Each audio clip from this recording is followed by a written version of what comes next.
All right. Good evening, everybody. We'll pull this down here quickly. And there we are. I see we're already getting hammered over here at, I think that's Kick, but I already went and sniped him, so we should be good. Oh, yeah. Hey, homie. Yeah, I see that. That's one of your guys, ain't it? Hey, homie. Oh, must be. It must be. He can share it and stream and help us get 1,000. Yeah.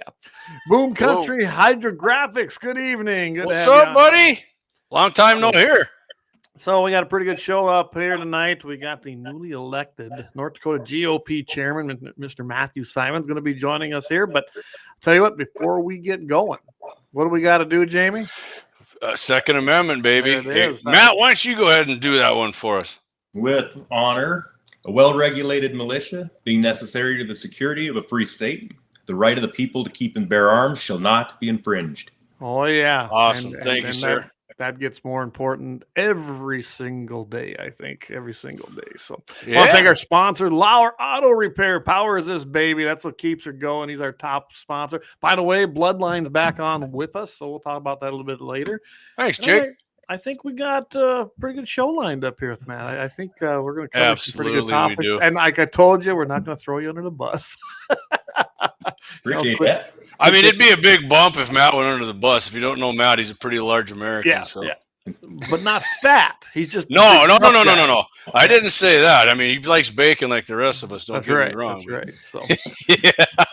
All righty. So with that, we might as well get rolling here. And you know, you. I don't know if it was an upset. I loved it when I heard the news. I think I sent you a message late at night going, "Oh man, that's awesome!" Basically congratulating you, Matt. And I've known you for some time now, and I was very, very happy to see that you took the lead there at the North Dakota GOP. So congratulations, Mathew, and I just know you're going to do a great job. Yes, sir. Congratulations, Matt. Nice job. We're better off for you winning, buddy. No doubt about it. Help the floor a little bit there. I'm sorry I didn't mean to interrupt. No, that's fine. And thank you both. I very much appreciate that. I'm a big believer in civic duty. We've watered down that term a lot over the last couple of generations to mean you show up once every 4 years, or if you're lucky, every 2, and cast a vote, and then, you've done your part. And I don't buy that. I think if we truly believe in a country of self-governance, then we have to be the people doing the governing, and then we have to have an active role in our communities and society. So this opportunity presented itself. I stepped up. I was fortunate to, gain the trust of enough of the state committee to get the nod. And here we go. Let's hit the ground and run. Oh, absolutely, Matthew. I can't agree more with you. I've done my fair share of that in one capacity or another. And I did back out for here. Well, recently, the last couple of years, I just haven't been very involved in our district. I had other things that I really had to tend to, but I probably have to get re-involved. And I can tell you right now, District 31, where I'm at, we do not have patriots in charge of that anymore. So it's a district that we can win back. We had it for 2 years, and I think we can do it again. So hopefully we can make that happen, and you'll have a great little district over here in the Sioux and Grant County area. I just wish that more people understood the power that they have if they were involved in their districts. I mean, when you cast a vote for president, you're one of, let's call it 150 million votes. And really, it's not, the popular vote that elects the president anyway. So your amount of representation is really small. But if you get involved in your district, I mean, I've seen some of these endorsing conventions where you choose who your legislators are going to be in the state, that had maybe 30, 35 people in attendance. All of a sudden, you've got an outsized voice in, the governing process. Absolutely. The districts are where it's at. And, and I know there's this whole open primary thing going on right now. That's been brewing for a while. I don't support the open primary thing. I think the parties have the right to elect their candidates. I mean, if you want to run, there's nothing stopping anybody from running. But I don't think we should have other party members voting in our party elections. I don't know. What's your thought on that? Yeah, well, political parties are private organizations, and any private organization should have the right to dictate the terms by which somebody has to, comply to be a member of that organization. So North Dakota is really unique in that we have open primaries and no voter registration at the same time. That really guts the authority of the party, and the people that are actively involved in showing up and doing the vetting of these potential candidates. I mean, it undermines them and cuts them off at the knees.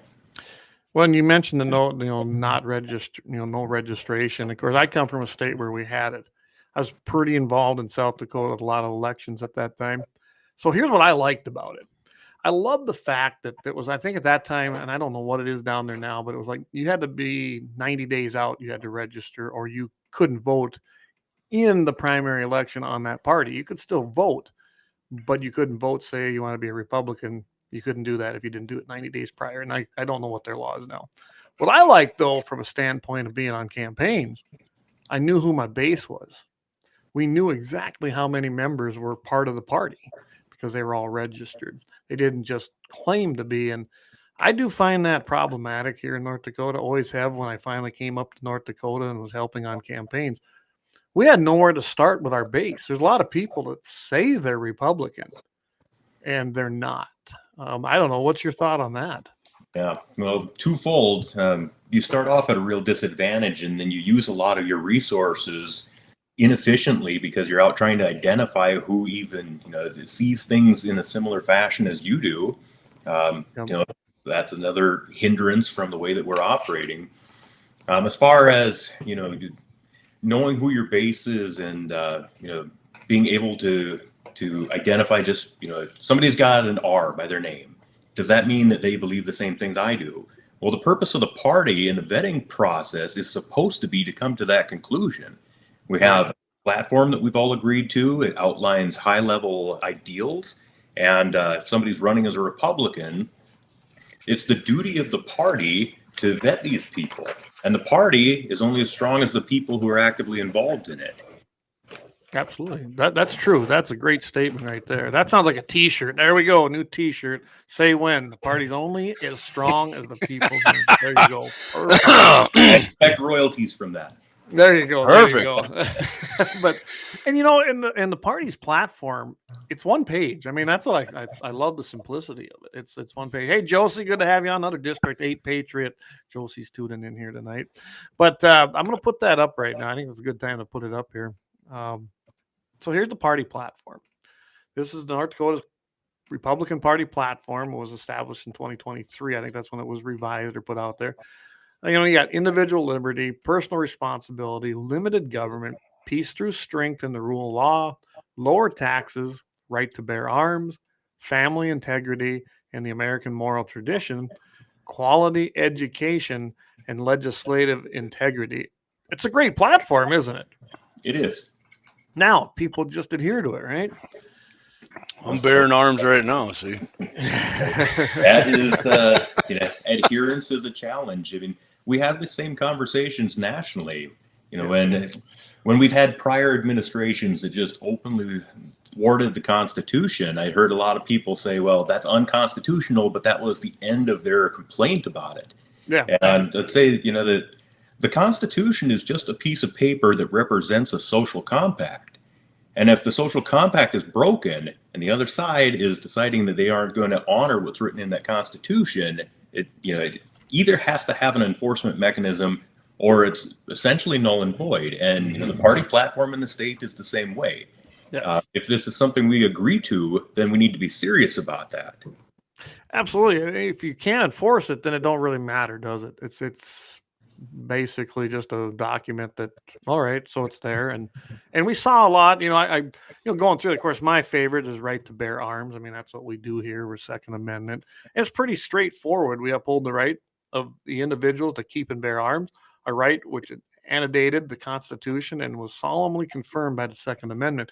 And if you look at our state constitution, it's even written better than I think the U.S. Constitution when you get down to it. Mm-hmm. I mean, I don't think it gets any clearer. Our Second Amendment doesn't get any clearer. But yet a lot of our Republican legislators.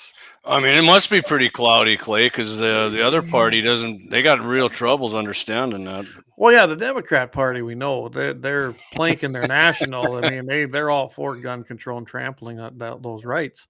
And I didn't look up the state party in North Dakota. I don't know if any of you guys did. I didn't bother because I can see how they vote. But my biggest issue is those in our own party that seem to cloud that. wasn't horrible this year, but there were some things that were happening from our own side. You know, Ben Koppelman had some great things going, and when we got down to it, Todd Porter was the guy that was blocking a lot of the good stuff, and he claims he's a Republican. I mean, these are things that bother me. Mm-hmm. Mm-hmm. So Clay was talking about ours is, North Dakota state constitution is better than the national one. Got it right here for you, Clay. Section 1, Article 1. All individuals are by nature equally free and independent and have certain inalienable rights, among which are those of enjoying and defending life and liberty, acquiring, possessing, and protecting property and reputation, pursuing and obtaining safety and happiness, and to keep and bear arms for the defense of their person, family, property, and the state, and for lawful hunting, recreation, and other lawful purposes, which shall not be infringed. Yeah, I like that. I mean, they went a little deeper than the 2A. I mean, the Second Amendment's easy to understand. I understand that when I was a second grader, for Christ's sake. So. Yeah. There's a popular meme going around social media, and it has been for a long time, but shows a guy envisioning that there's a time machine, and what would he do if he had access to that? And he goes back and he's sitting with the drafters of the Constitution, the Bill of Rights, and he says, rewrite that second one like you're talking to a fifth grader. I mean, I'm laughing, but he's right. He's right, really. I mean, it seems simple to me already, though, right, Matt? Yeah, it is, and I think the fact that there's so much confusion over the placement of a comma really speaks to the average education of the citizenry right now. If a person goes back and reads both the Federalist and Anti-Federalist papers and some of the other writings of the time, it is incredibly clear what the intent was. Oh. And when they wrote this, linguistically, again, people have changed over time. We speak a little bit differently, but, I can't fathom any of them today would be, if they were able to come and see where we're at and say, I don't understand how you misinterpret this so badly. This is very clear. They were students of history, having just survived living under a tyrant. But beyond that. Yeah, a king, right? Like the original No King's Day. Yes. Real No King's Day. When it had meaning, yeah. Yeah. Well, and let's face it. I actually had a whole article I was going to use yesterday when we were subbing for Daryl, but that had to do with how the king of Britain was going to confiscate arms, and they did. They went along and said, "Hey, just turn them in because we don't know who's with us and who isn't, and you'll get them back." Well, that turned into nope, and then they took more, and then it was very bad because all the people in Boston then were stuck there. They couldn't even leave because of it. And that's where that goes. Well, I mean, it's very clear. People who would question it, I mean, just go back. If you read it and you think, well, I don't like the commas, and they're saying, they're not really specific on you go back and if you read some of the quotes and the writings of the founders and the framers, you will understand it. I don't remember which one it was, but it might have been Thomas Jefferson, but something on the line. I mean, and I'm going to just, give it my best go on it. He said, if you're ever questioning the Second Amendment and the meaning of it, take yourself back to the spirit of 76 and the meaning of the right to keep and bear arms meant when we were fighting for our freedoms against the crown. Which is pretty easy. Which is, to me, right? That means any arm there is, really, right? Yeah, and he further specified that there was a private commuter ship that had written to him asking if they had the right to have a cannon on their ship because piracy was running rampant. And I don't remember his exact quote, and I'd butcher it, but it's something to the effect of, "Why are you asking me? Of course you can." Love it. I mean, we got a few people that say that now, Matt, but not a whole lot of them. Which, right? by the way, we can still have cannons. By the way, Yeah, Biden. And tanks. Yeah, we got one sitting right there. We happen to know a place where there's one sitting. So. Yeah, we do in Mandan. So I getting back to the platform, I think it's very well written and very to the point as to where the party stands. I mean, I don't think we could even do any better. Do you, Matt? No, I think it's fantastic. And when you just read the platform plank on the right to self-defense, you mentioned the word annotated in there, and I think that was just a very wise use of verbiage because it says a lot in a simple word that not only do we have the right to bear arms, and not only is it codified in the Second Amendment, but it antedated, or it came historically prior to the ratification of the U.S. Constitution, because, again, we believe these rights are inalienable and granted by God, not by government. Right. And if you don't know what antedated means, Matt just pointed out, it means I didn't. this, Thank you, Matt. this comes before us. This was it's a God-given right. We were born with it, plain and simple. Well, I mean, if you don't think the right of self-defense is, I mean, just, it's in my mind, not only is it God-given, but it's inherent. I mean, go up to, if you ever hunted or done anything to an animal, they can tell, and guess what they're going to do? They're going to do anything they can to get away from you or harm you before you do it to them. I mean, it's in your brain. I mean, if you're not wired like that, right? Like if somebody comes up on Mathew or Clayton with a knife, hey guy, can we talk this over? No, you're not going to do that. You know what the hell he wants. He's wants to stab that sucker in you and take what you want. And in my mind, you do what you do to make them not get their way with you. Thank God we got stand your ground basically in this state now. Yeah. There are several good bills over numerous legislatures that helped advance that along, and lots of tireless work by several. Very much appreciated. Well, when we got that passed, Matt, we actually, I don't know if you say we pulled a fast one on them, but we really didn't. I've been in that arena a long time. You realize that Jeff Magrum, he introduced a bill that I wanted and he wanted. So we introduced it. Ben Compliment had his own. So we advanced them both. Remember, Jeff was in the House at that time. And we actually basically, I forget what we named ours, but it was not as PC as Ben's was. And we knew what we wanted. Ben's is what we could live with. We knew we wouldn't get it all. So ours was pretty extreme compared to what some thought. Well, then we made the concession, and guess what? We withdrew and the other one passed. I mean, this is why I hate politics, but that's what you got to do. That's the game you have to play. Mm-hmm. Yeah. So, Matt, like, what is your plan for? Because, and I'm not, hey, I thought, I didn't like Perry, right? And I never heard Perry say anything about the Second Amendment or guns. And Sanford, I like her. I got along. I thought she was great, but I never heard her talk about. When I went in, her and I had some discussion, Sandy about Second Amendment and everybody there at headquarters. What's your?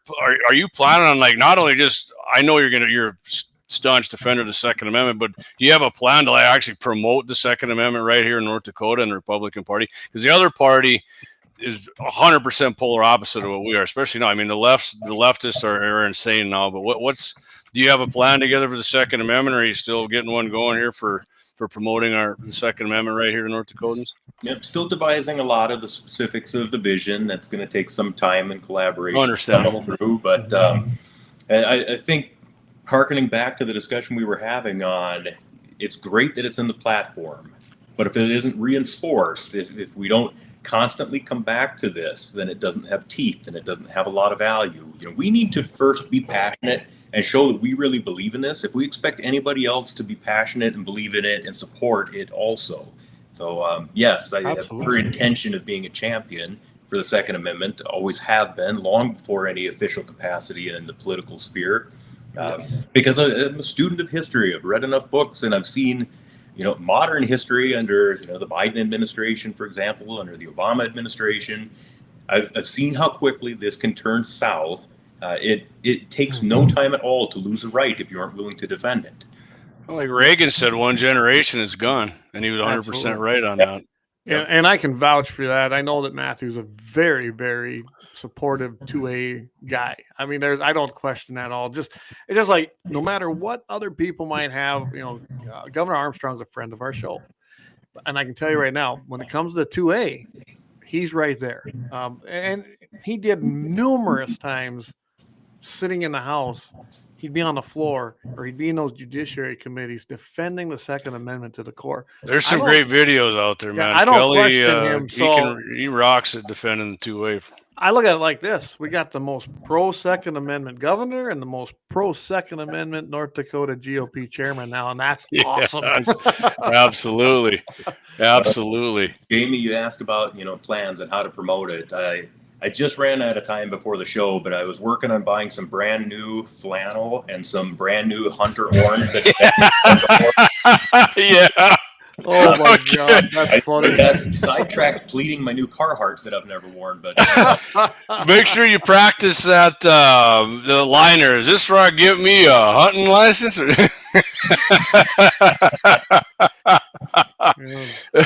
No, who was that again? Well, that wasn't Al Gore. Who was the guy before that? Right, he went to Iowa there, and he was going to go goose hunting. Oh, the guy who punched the Swift boat and tossed all his crew off the back and kept going. Kerry? John Kerry? John Kerry, yeah. He came in there, like you said, Matt, he had the fresh orange on and the flannel, and is this right? Give me a hunting license? And all NBC was there and all the rest of the lamestream media, and yeah, they got him on there, and it's just like, oh, you guys don't know how cringe that is to normal people. Yeah, that was. If you aren't raised around it, it's a whole different culture.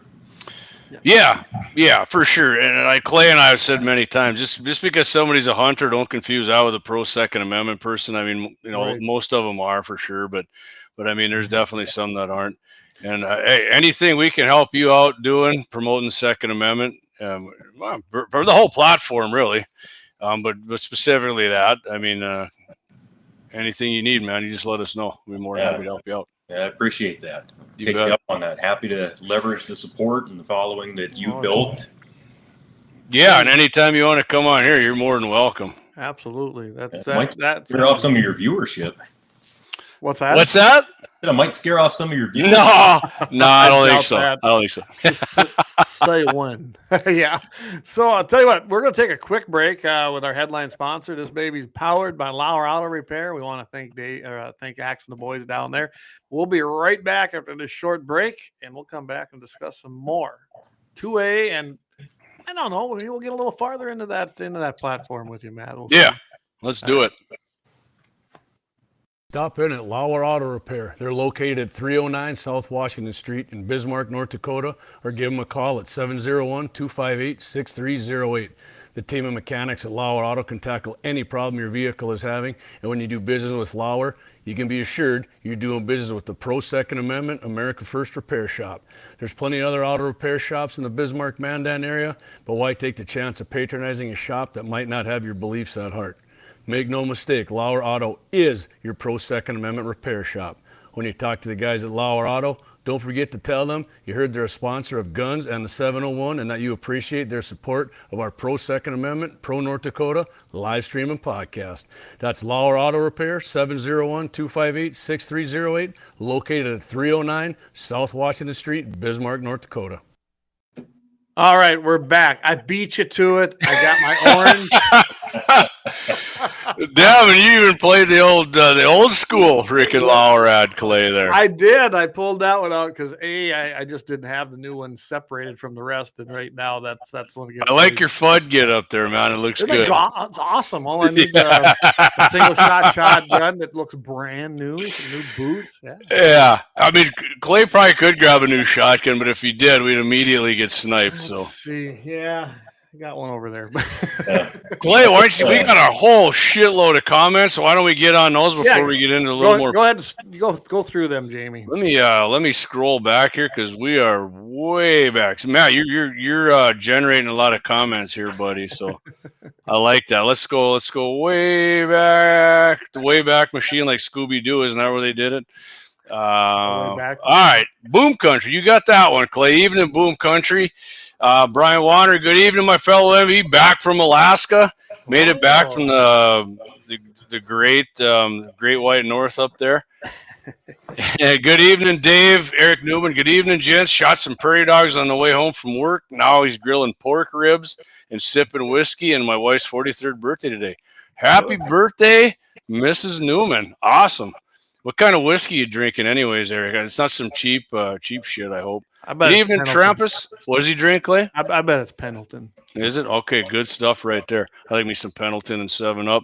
Dave Fettig, so shut the bus off. Got it. I don't remember that one. That was a while back. I'm One Shot Cap. What's up, Patriot? Corey Merriman, he's getting in. What's up, fella? Corey. Oh, Josie Milburn, like you said, Matt Simon. Whoa, is that really you? Lynette Billman. Lynette Billman. What the? She's going back to her. She must have a. Oh yeah, because she said here YouTube's format is so much better to the show than Facebook. That's why it's not Lynette Wolf. She's got like her pre Lauer Auto Repair name there. Okay. The name I've knew her from when I was a kid. Travis Jensen, great fellow to lead the party. Absolutely, 100%. Travis. Kenny Lanou, getting on us from the eastern part of the state. Eastern edge. We got western edge and eastern edge. All we have to do is look at how the so-called Republicans, he's got it in quotes, voted during the last session. Way too many votes against the Republican platform. Voted with the Democrats. Deep down, they were always Democrats. They couldn't get elected, so they decided they had to act like Republicans. I mean, there's definitely some of that. There's a lot of that. I'm not going to disagree with that. Travis Jensen, Porter masquerades as a Republican and sportsman, but goes against both every chance he gets. We see his true colors during the CWD debate. Yeah, he was. I was disappointed today. I saw something. I'm not going to go down a rabbit hole. I'm just a deer page I follow on Facebook, and this guy was saying if they get CWD, they die no matter what. It's a death sentence. Josh Patterson, what's up, fellas? Late to the party. Josh, as usual, better late than never, buddy. He's Josh's out there. He's a construction worker, running the backhoe, getting everything leveled off for doing them houses, and does a damn good job on. Not only that, he's out shooting some prairie dogs last weekend with his family. Looks like they had a great freaking day too. Love it.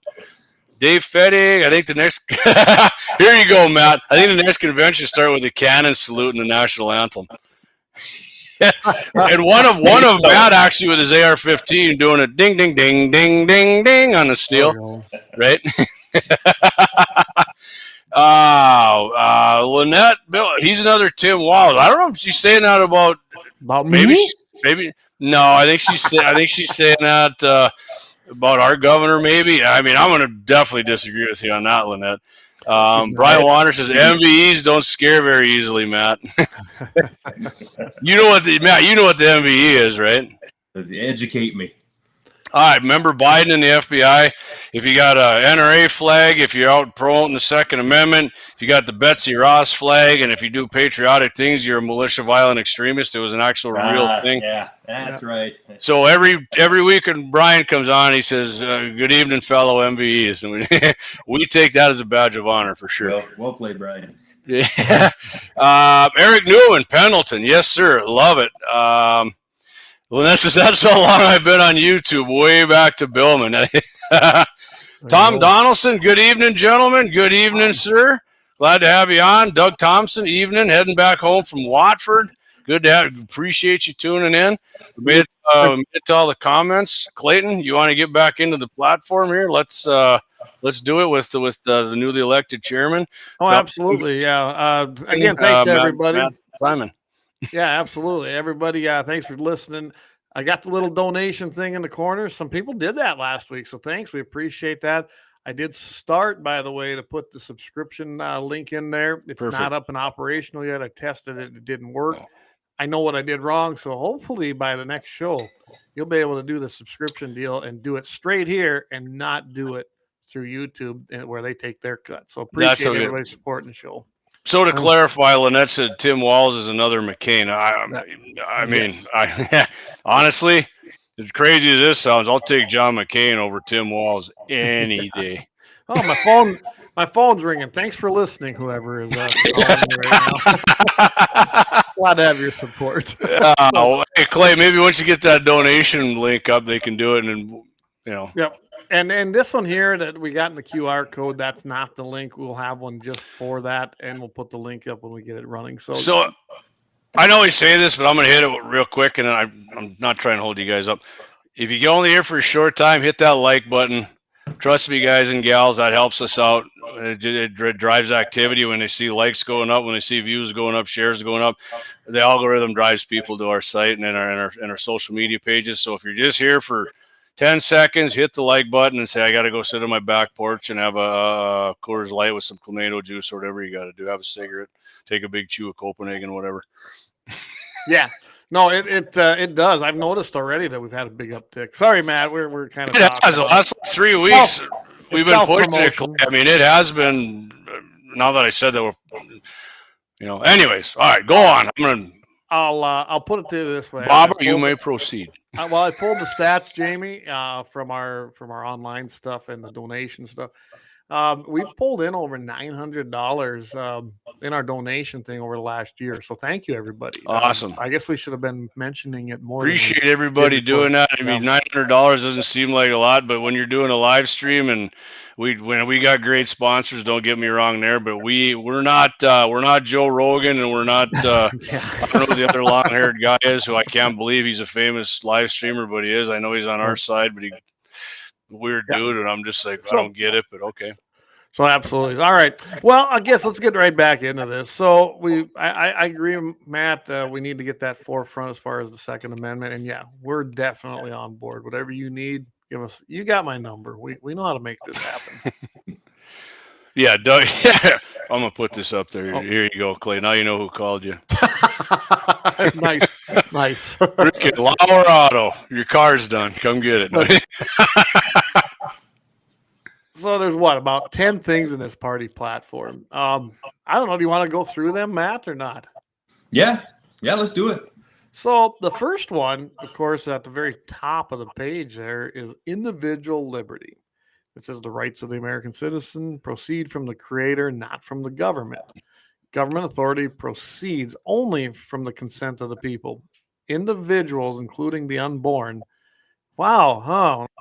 Address that at the moment. Have the intrinsic right to the life, liberty, and the pursuit of happiness. So pretty straightforward. I agree with it. It's a great thing, I think, to have at the very top of that.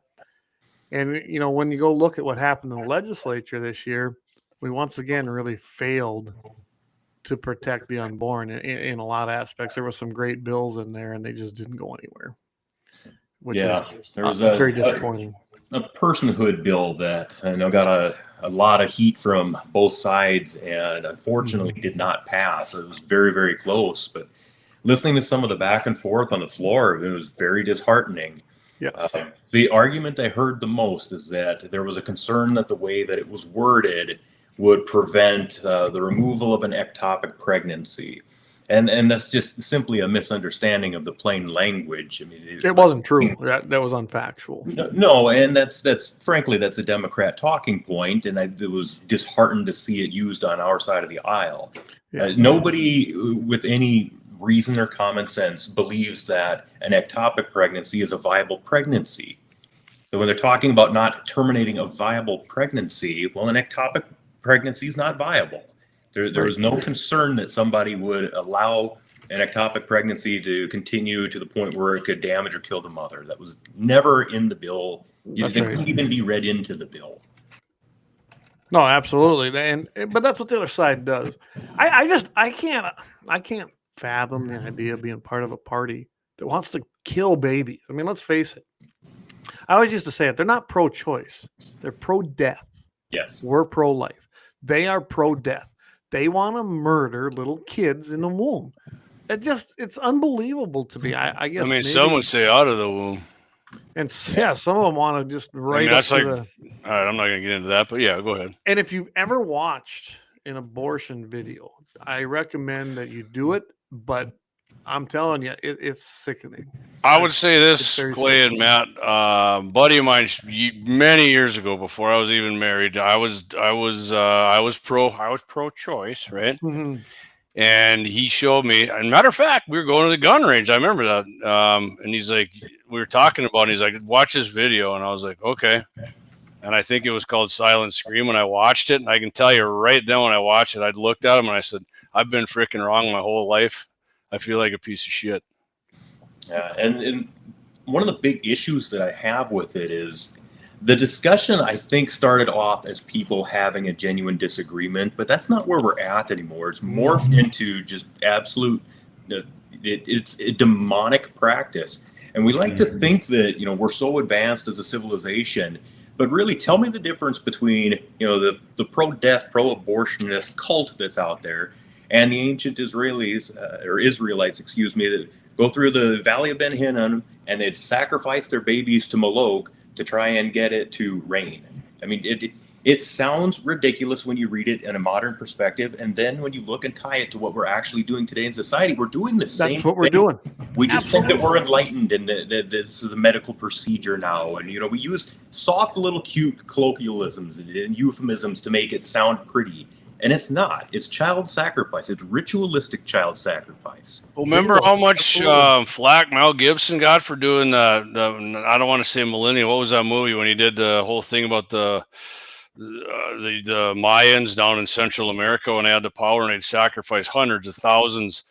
You're right, Matt. I mean, when you boil it down, we're still animals, really. I mean, technologically, are we advanced? Yeah, I mean, amazingly advanced. But when you get down, I don't know, I seen a quote somewhere. Somebody said, take away all the power, the electricity and the amenities, and it's just all going to boil down to freaking, survival again. That's how, I mean, I hope it doesn't ever get to that again, but you're right. I mean, in my opinion, that's what people are when it gets down to it. Terminology, and that's what you were talking about, Matt. Terminology is everything. We changed the terminology. I shouldn't say we. The other side always is changing the terminology. It's gun violence. It's a fetus. It's a medical procedure. It's gender affirming. These are all just code words. And there you go, Doug. Apocalypto. Apocalypto. There. Yeah. And what's frustrating is that it's not like this is a novel concept to bend language. I mean, Orwell was writing about this in 1984, and book 1984, which the book, yeah, 1948. But that was a big premise: is that the government would come up with the Newspeak edition, what it was compelled speech for everybody to use, and when a word got to be problematic, they threw it down a memory hole. They eliminated all historical records of this word ever being used, and you were required by force to use the new terminology. And he was writing about this forever ago, yet we see it play out today. And I think there's a lack of identifying it because it should be identified, called out, and ridiculed. Well, I remember where we're seeing it the most, Matthew, in my opinion. Government schools, as I call them. Some people call it public education. The government schools and colleges. That's where it really takes its root because that's the language they use. And they don't allow you to do anything else. I even saw it. I graduated in 1993. I did go to NDSU, and I didn't stick it out long because I couldn't be warped and reprogrammed. So I didn't fit in well there, and I didn't need their college. I came back and was successful anyway.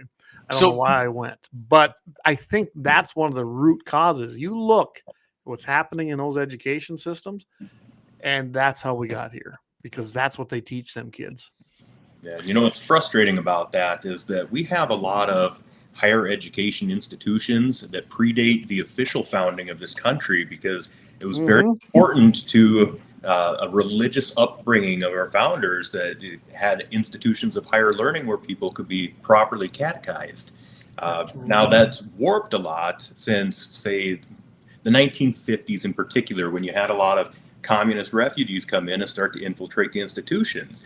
And they were precise in their planning. They knew what they were doing. They said, what are the levers of power institutionally that if we could get a hold of, we could use to demoralize and undercut the Americans? Well, government, education, healthcare. I mean, these are places where if you can come in and you can take over and you can start to program people, you can have a lot more success than if you tried, say, a land invasion.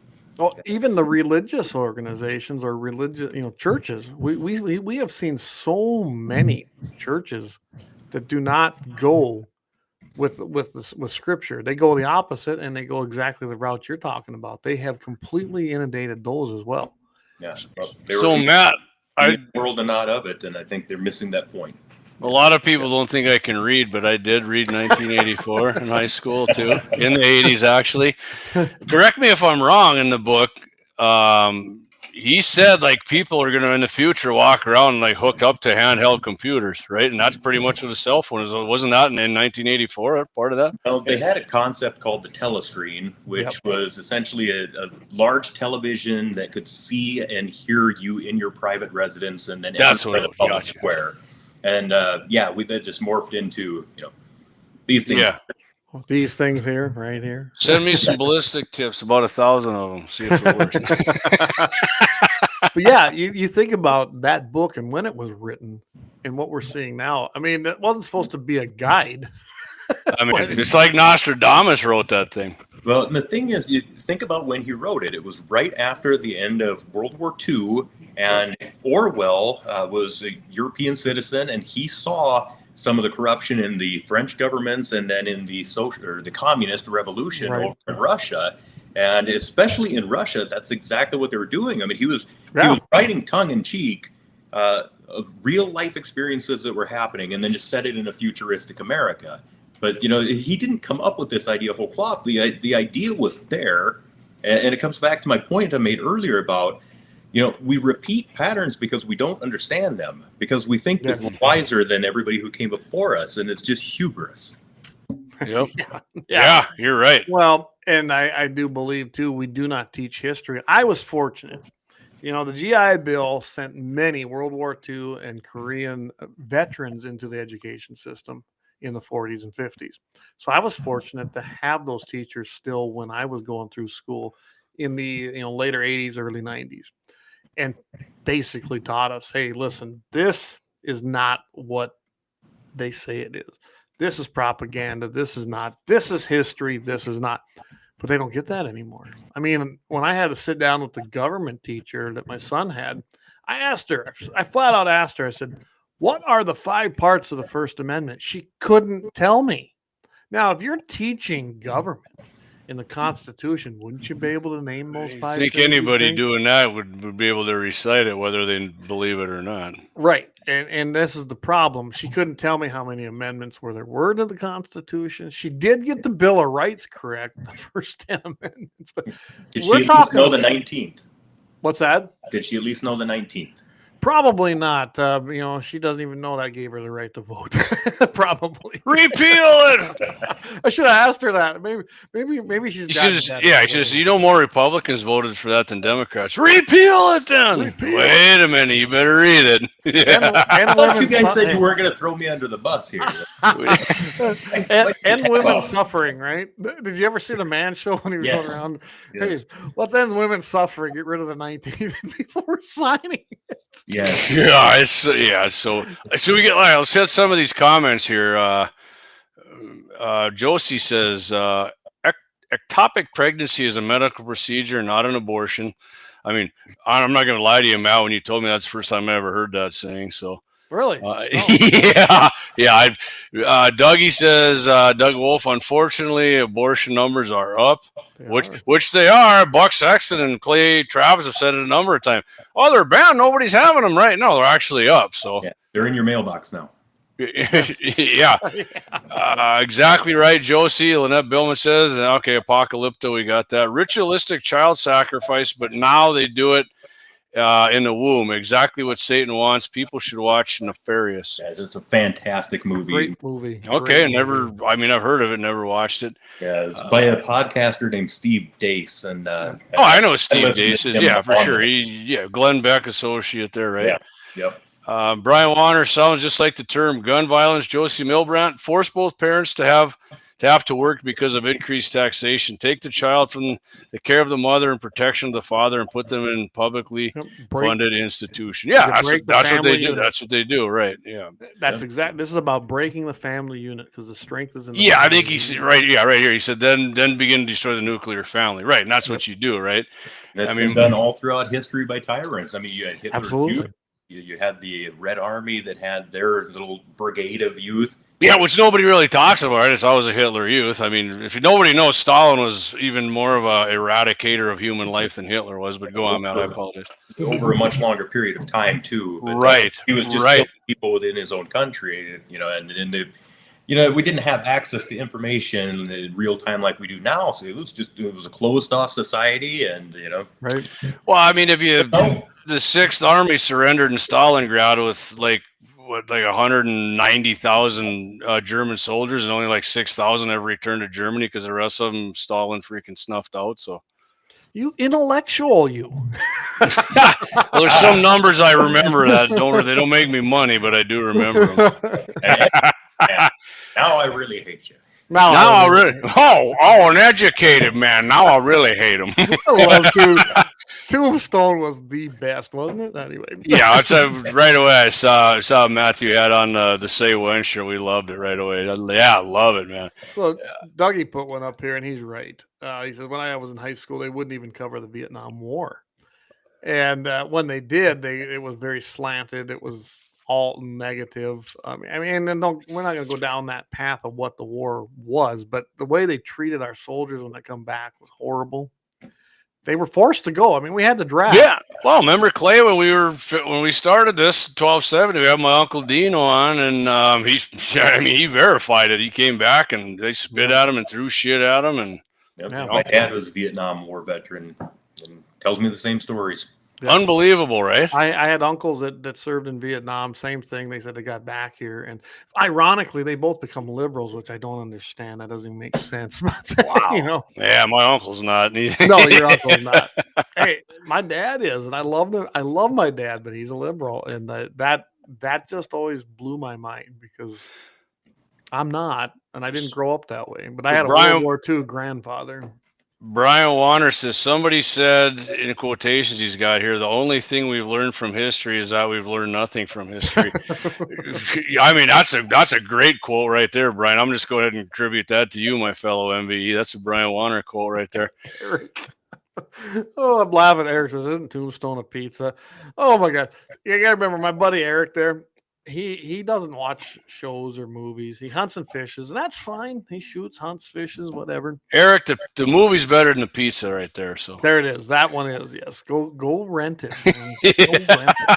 You don't even have to. I think you can watch it on YouTube now on a pirated thing. So we started watching Lonesome Dove in the Ice Shack, and he got bored. He said it was a boring show. I was like, oh.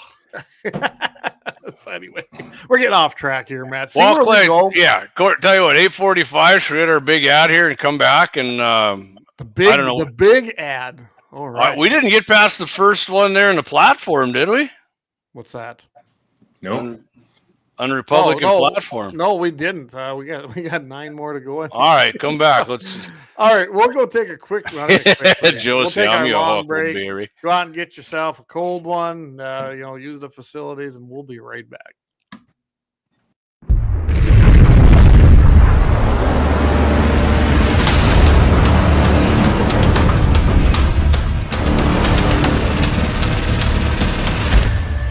Lauer Auto Repair, located at 309 South Washington Street in Bismarck, North Dakota. Give them a call at 701-258-6308. The team of mechanics at Lauer Auto can take care of any problem your vehicle is having. And when you do business with Lauer, you can be assured you're doing business with a pro Second Amendment America First repair shop. There are plenty of other auto repair shops in the Bismarck-Mandan area. But why take a chance at patronizing a shop that might not have your beliefs at heart? Make no mistake.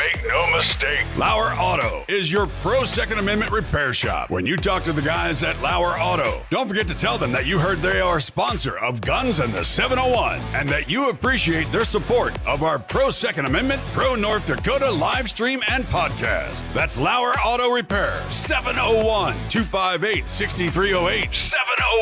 701-258-6308. Located 309 South Washington Street in Bismarck, North Dakota.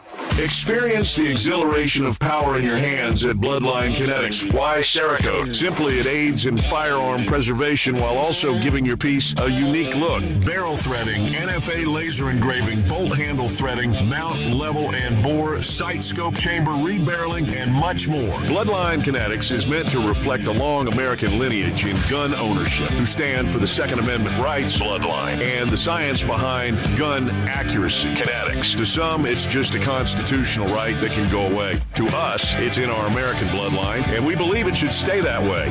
Here at Bloodline Kinetics, we understand that hunters, sportsmen, women, and gun owners should have a quality firearm. Stop and see us at 2008 Morrison Avenue 2 in Bismarck, North Dakota, 58504, Monday through Friday, 8 a.m. to 5 p.m. Call 701-390-7997. Visit our website, bloodlinekinetics.com.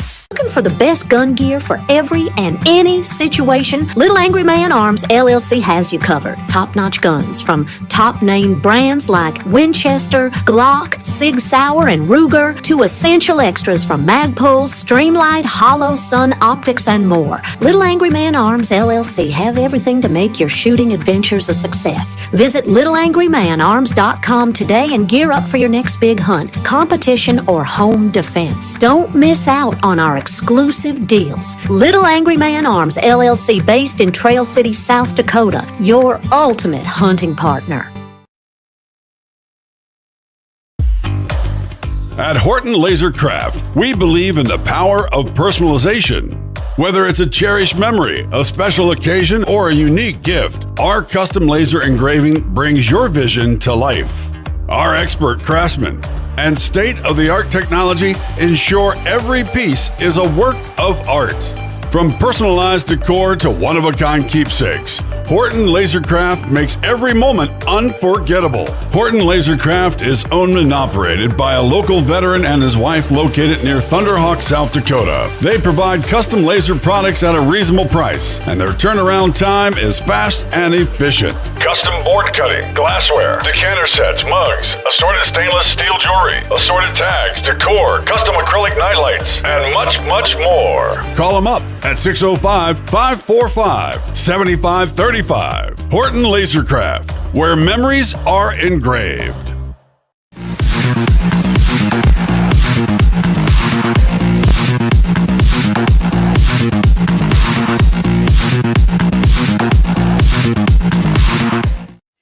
All right, we're back, comrades.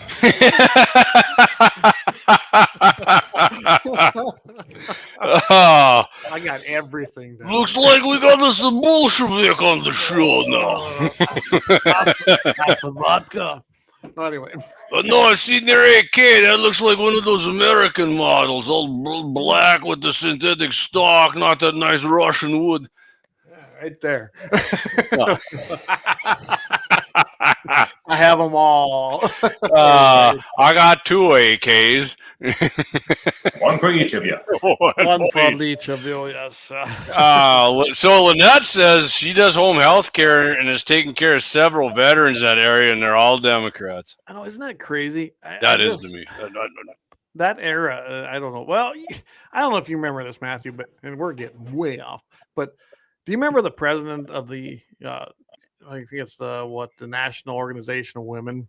And then, of course, you had the teachers, whatever thing back in the 60s. And they said, we can't change you. You know, I'm just, summing it up, summarizing. We can't change you the next generation, but we will own your grandkids and your great grandkids. They did it, didn't they? Yep. Again, the slow march through the institutions. This wasn't by happenstance. No, this was a plan. This was planned. Absolutely. I mean, I got to be honest with you. Most of my daughter's friends are Trump supporters. They don't care. Well, I think we're seeing a shift. I'm telling you. Trump actually did it. I mean, it wasn't. Whether you hate or love Trump, it doesn't matter. George Bush. He has definitely swung that pendulum, hasn't he? I mean, yeah. I know that there's a lot more. And you got guys like Charlie Kirk out there doing all that footwork with Turning Point. I think. Now he's like putting a knife in his back, though. It's pissing me off. Gen Z is far more conservative than the last several generations have been. They're more interested in pushing back against some of the craziness that we've seen the last decade or two. Yep. They're more interested in rejoining the church and having families again, and absolutely things that build and maintain societies. I think it's great to see, and that needs to be nurtured, fostered, and pushed. Absolutely. And a big thing too. I'm not going to lie to you. I mean, I see it with younger people. All these gun tubers, man, they watch that kind of stuff and they get into guns and they like that. And, Matt, I've turned more people into Republicans by getting them shooting guns. And I'm not saying like these huge leftists I took, but like people were kind of like, oh, I don't know. And I'm like, hey, you want to go shooting? Yeah, sure. A year later, they're hardcore freaking Republicans. They love guns and these freaking commies here. And I'm like, yeah, and I got it, didn't you? Just to see that, get a little trigger time, somebody. Yeah. What was the Red Dawn quote where the dead Russian hat will fit on Power's booth, the F-15 pilot? Oh yeah, Well, remember all that I- hate's gonna burn you up, kid, and he That's right. throws his coffee in the fire and oof, keeps me warm. Although That's right. I don't know if you throw coffee in the fire if it flames up. I kind of always thought that one like, what? How's that work, man? But Had some Baileys in that coffee. yeah, yeah. So- Little shot Everclear. You Yeah, know, let's you- keep. you made a great statement there, Mathew, about we need to nurture that. So, and you've got, I know you have a ton of fires that you're addressing right now, right, within the party. Yep. So you're a busy guy. But once you get past that, I mean, you got 2 years. Let's say that's a 2-year term, if I remember correctly, right? Yep, that's correct. And I'm not even going to ask you if you're going to run again because you'll cross that bridge when you get there. But there's a lot of work to do in 2 years. And in my opinion, there's a lot of things to address just within the party itself. And, unlike Pork Chop over there in Fargo, Rob, we're not in disarray. We're not fractured. But He there's some is. things- We're not. I mean, Yeah. the real Republicans are. He Right. is. He's in disarray. There's some things to address though, and they very much are. And I think you're the guy to do it. But once you get past that, what would be some of the goals that you want to see and where you want to see the North Dakota GOP go? Yeah, I want to see people get re-engaged as citizens. We've fallen for this false idea that engagement means that we reach into people's mailboxes every couple of years, send them a whole bunch of stuff and say, please show up and vote. And then we completely forget that they exist. That needs to change. And it needs to change, for our state, but it needs to change for our entire country. You have a civic duty. Your civic duty is not relegated to just voting occasionally. So I want to see the party really push driving engagement. I want to see people get involved in their districts first, because that's the closest form of government. And then I'd like to see them get involved in the state too. I mean, there's a lot that we can do if we have a strong membership. And, I would love to grow those numbers. I hear a lot the big tent thing, and it frustrates me because the concept is right. Like, we want to bring people into the fold, but we want to bring them into the fold of, here's what the belief of the party is, here's where our values are, and we're going to show you why we think these are the correct way to run a society. And you have to do that by action. So, yeah, there's lots and lots of different things that I'd like to hit on, but the first one is, just getting people engaged and then letting them drive. A couple of activists will do far more than anybody sitting in my position with a title behind their name is capable of doing. So that's what we need to inspire. Well, absolutely. And I think they have failed at that. Perry Schaefer failed at that miserably, but I think he did it on purpose. Trust me, he's in my district. He was the chairman of our district. Perry Schaefer flat out don't want your opinion. He wants your money, but he don't want your opinion. He don't care. They had their own pathway, and they really didn't care about what anybody else thought. That was quite simple. I'd like both. So, What's Matt, that? expanding on what you're saying on outreach and that, I think, and I'm not trying to take a shot at anybody at the GOP HQ, but their social media posts and that that's weak, man. Their website. They should be doing some good videos on there. I mean, they shared a few things now and then, which I got you, and some pictures, and I'm by no means a social media wizard, but I was looking at some of that and I'm like, man, I'm pretty sure I could suck in a lot more people on our side doing something I could do than this. Right. I mean, I think that needs, and I mean, that's one of the big reasons President Trump won, right? The social media. I mean, that's a huge thing now. I mean, that's actually overtaken a lot of the regular the ground crusty game. freaking leftist media. Yeah, in the ground game. Everybody can get on their phone and look at shit every day, which they do. I mean, I hate to admit it, but I'm damn near as addicted as everybody else to these stupid things. If not more, probably, because I do a lot of social media videos and whatnot. But I mean, do you got a plan together yet for some social media things, or? Yeah. I mean, you still okay? No, I'm glad you mentioned that. We've got a guy on board now who has got just a ton of ideas on social media, and he's from the end is exactly what you're saying right now, that the way we've been doing things has gotten stale. Mm-hmm. And he's 100%. This communications guy, he's got some wizardry. Like, he is really effective at communicating. And, I'm very excited for some of the ideas that he's putting forward. And, I'm going to help push those. So awesome, man. And I brought up your page here, or no, not yours, but the NDGOP. Okay, so it has changed since I've seen it last time. But when you really look, at least you can find the platform and the rules easily. But when you look at this thing, is that inspiring to really check anything out? Yeah, I mean, there's nothing that pulls you in on that. I mean, hey, remember the old Eddie Murphy comedy? You need an eye catcher. You know, to me, You need a hook. you look at what Julie Fedorchak. She just gave a speech on the House floor, essentially doing exactly what I wanted her to do, and that's to talk about what the suppressor stuff is in the big beautiful bill. There's nothing of that on the home page. It's like, okay, we have the platform, we have this. Yeah, I mean, she did it, but the state party didn't do it. But I'm guessing that Mathew, I'm guessing you'd like to see something change big there.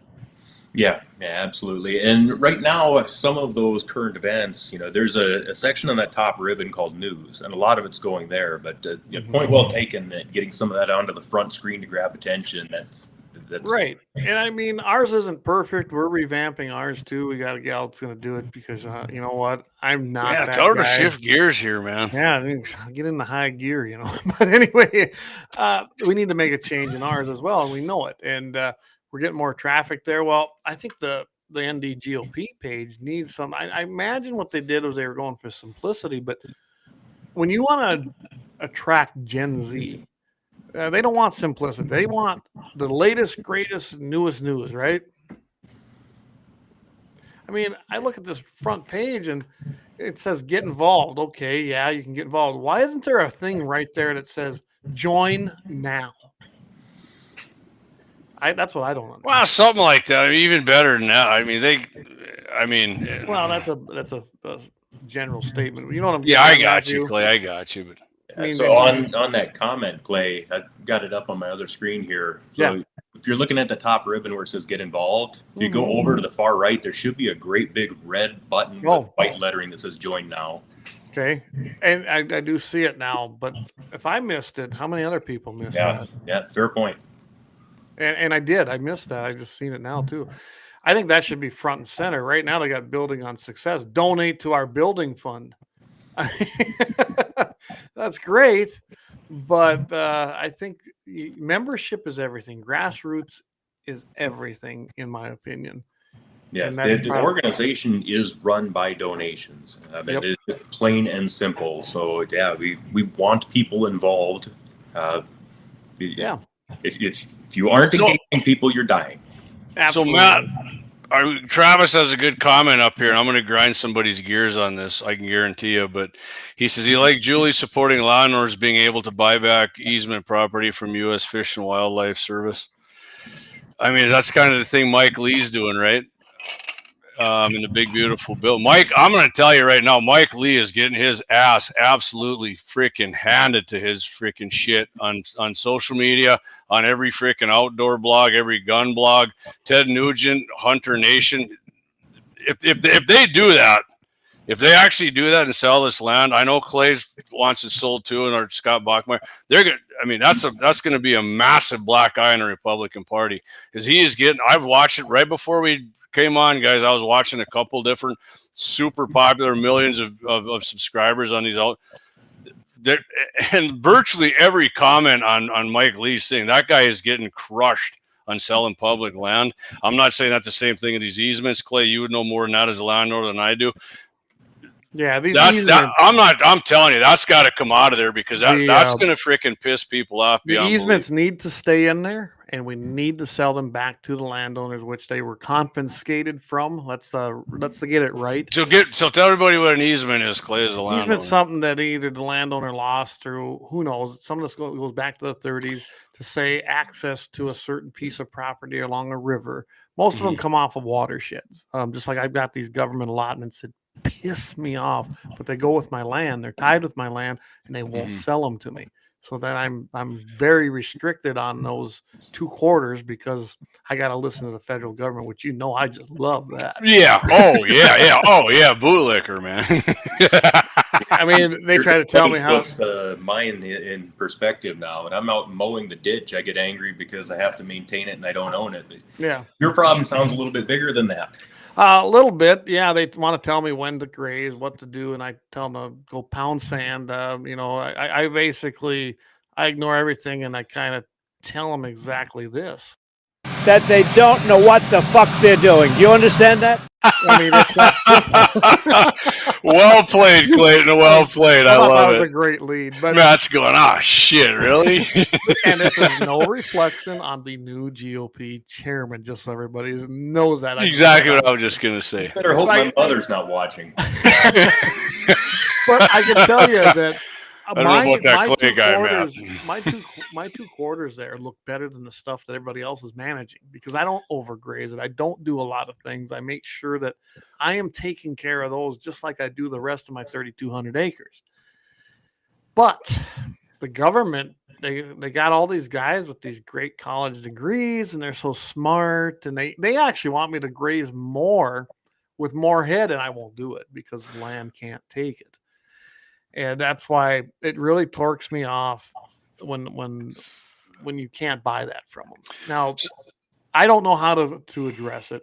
I think the best compromise, and to me a compromise everybody loses, but it's probably better, is to let the states, or even better yet, the counties take control of them lands. I don't want the feds in charge at all. They don't know what they're doing. They really don't. They get orders from Washington, D.C. out here, and they know nothing. Their lands are usually the worst managed lands on the face of the earth. Go look at them. You know the national parks, which president ushered those in, right? Teddy Roosevelt. Bully! Yeah. And Brought why I'm European not a fan. progressivism under the guise of republicanism to stateside. That's And a he dangerous used thing to say in North Dakota. Yes, and he used the Antiquities Act and abused it to do that. Yes, I'm not a fan of Teddy. I know the state loves him. I'm not one of them guys. Maybe it's because I'm that darn South Dakota cowboy, right, Jamie? Yep. I mean, hey, I love Teddy for being a pro gun and a suppressor pimp, but That he he was. did some things I didn't really care for. But Yeah, I think his persona made him really attractive. Like he was an American man, and sportsman, and he lived, at the edge of he got shot on the campaign trail, and he kept going with his speech too. Remember? Yep. That's pretty cool. I mean, you got to respect that shit. That's for sure. I know another guy that tried, but they wouldn't let him speak. I know another guy who got shot, and he stood back up and put his hand in the air, and turned out he beat the living hell out of the Democrat commie. So yeah, but. No, you're right. Teddy Roosevelt brought the national park system into. Didn't they? Did they call them? Didn't he call them monuments at first? Yeah, it sounds right, but I'm not positive. Because I think that went with the Antiquities Act, and it's just like these national grasslands or these allotments, like what I got that are under U.S. Fish and Wild or U.S. Forest Service.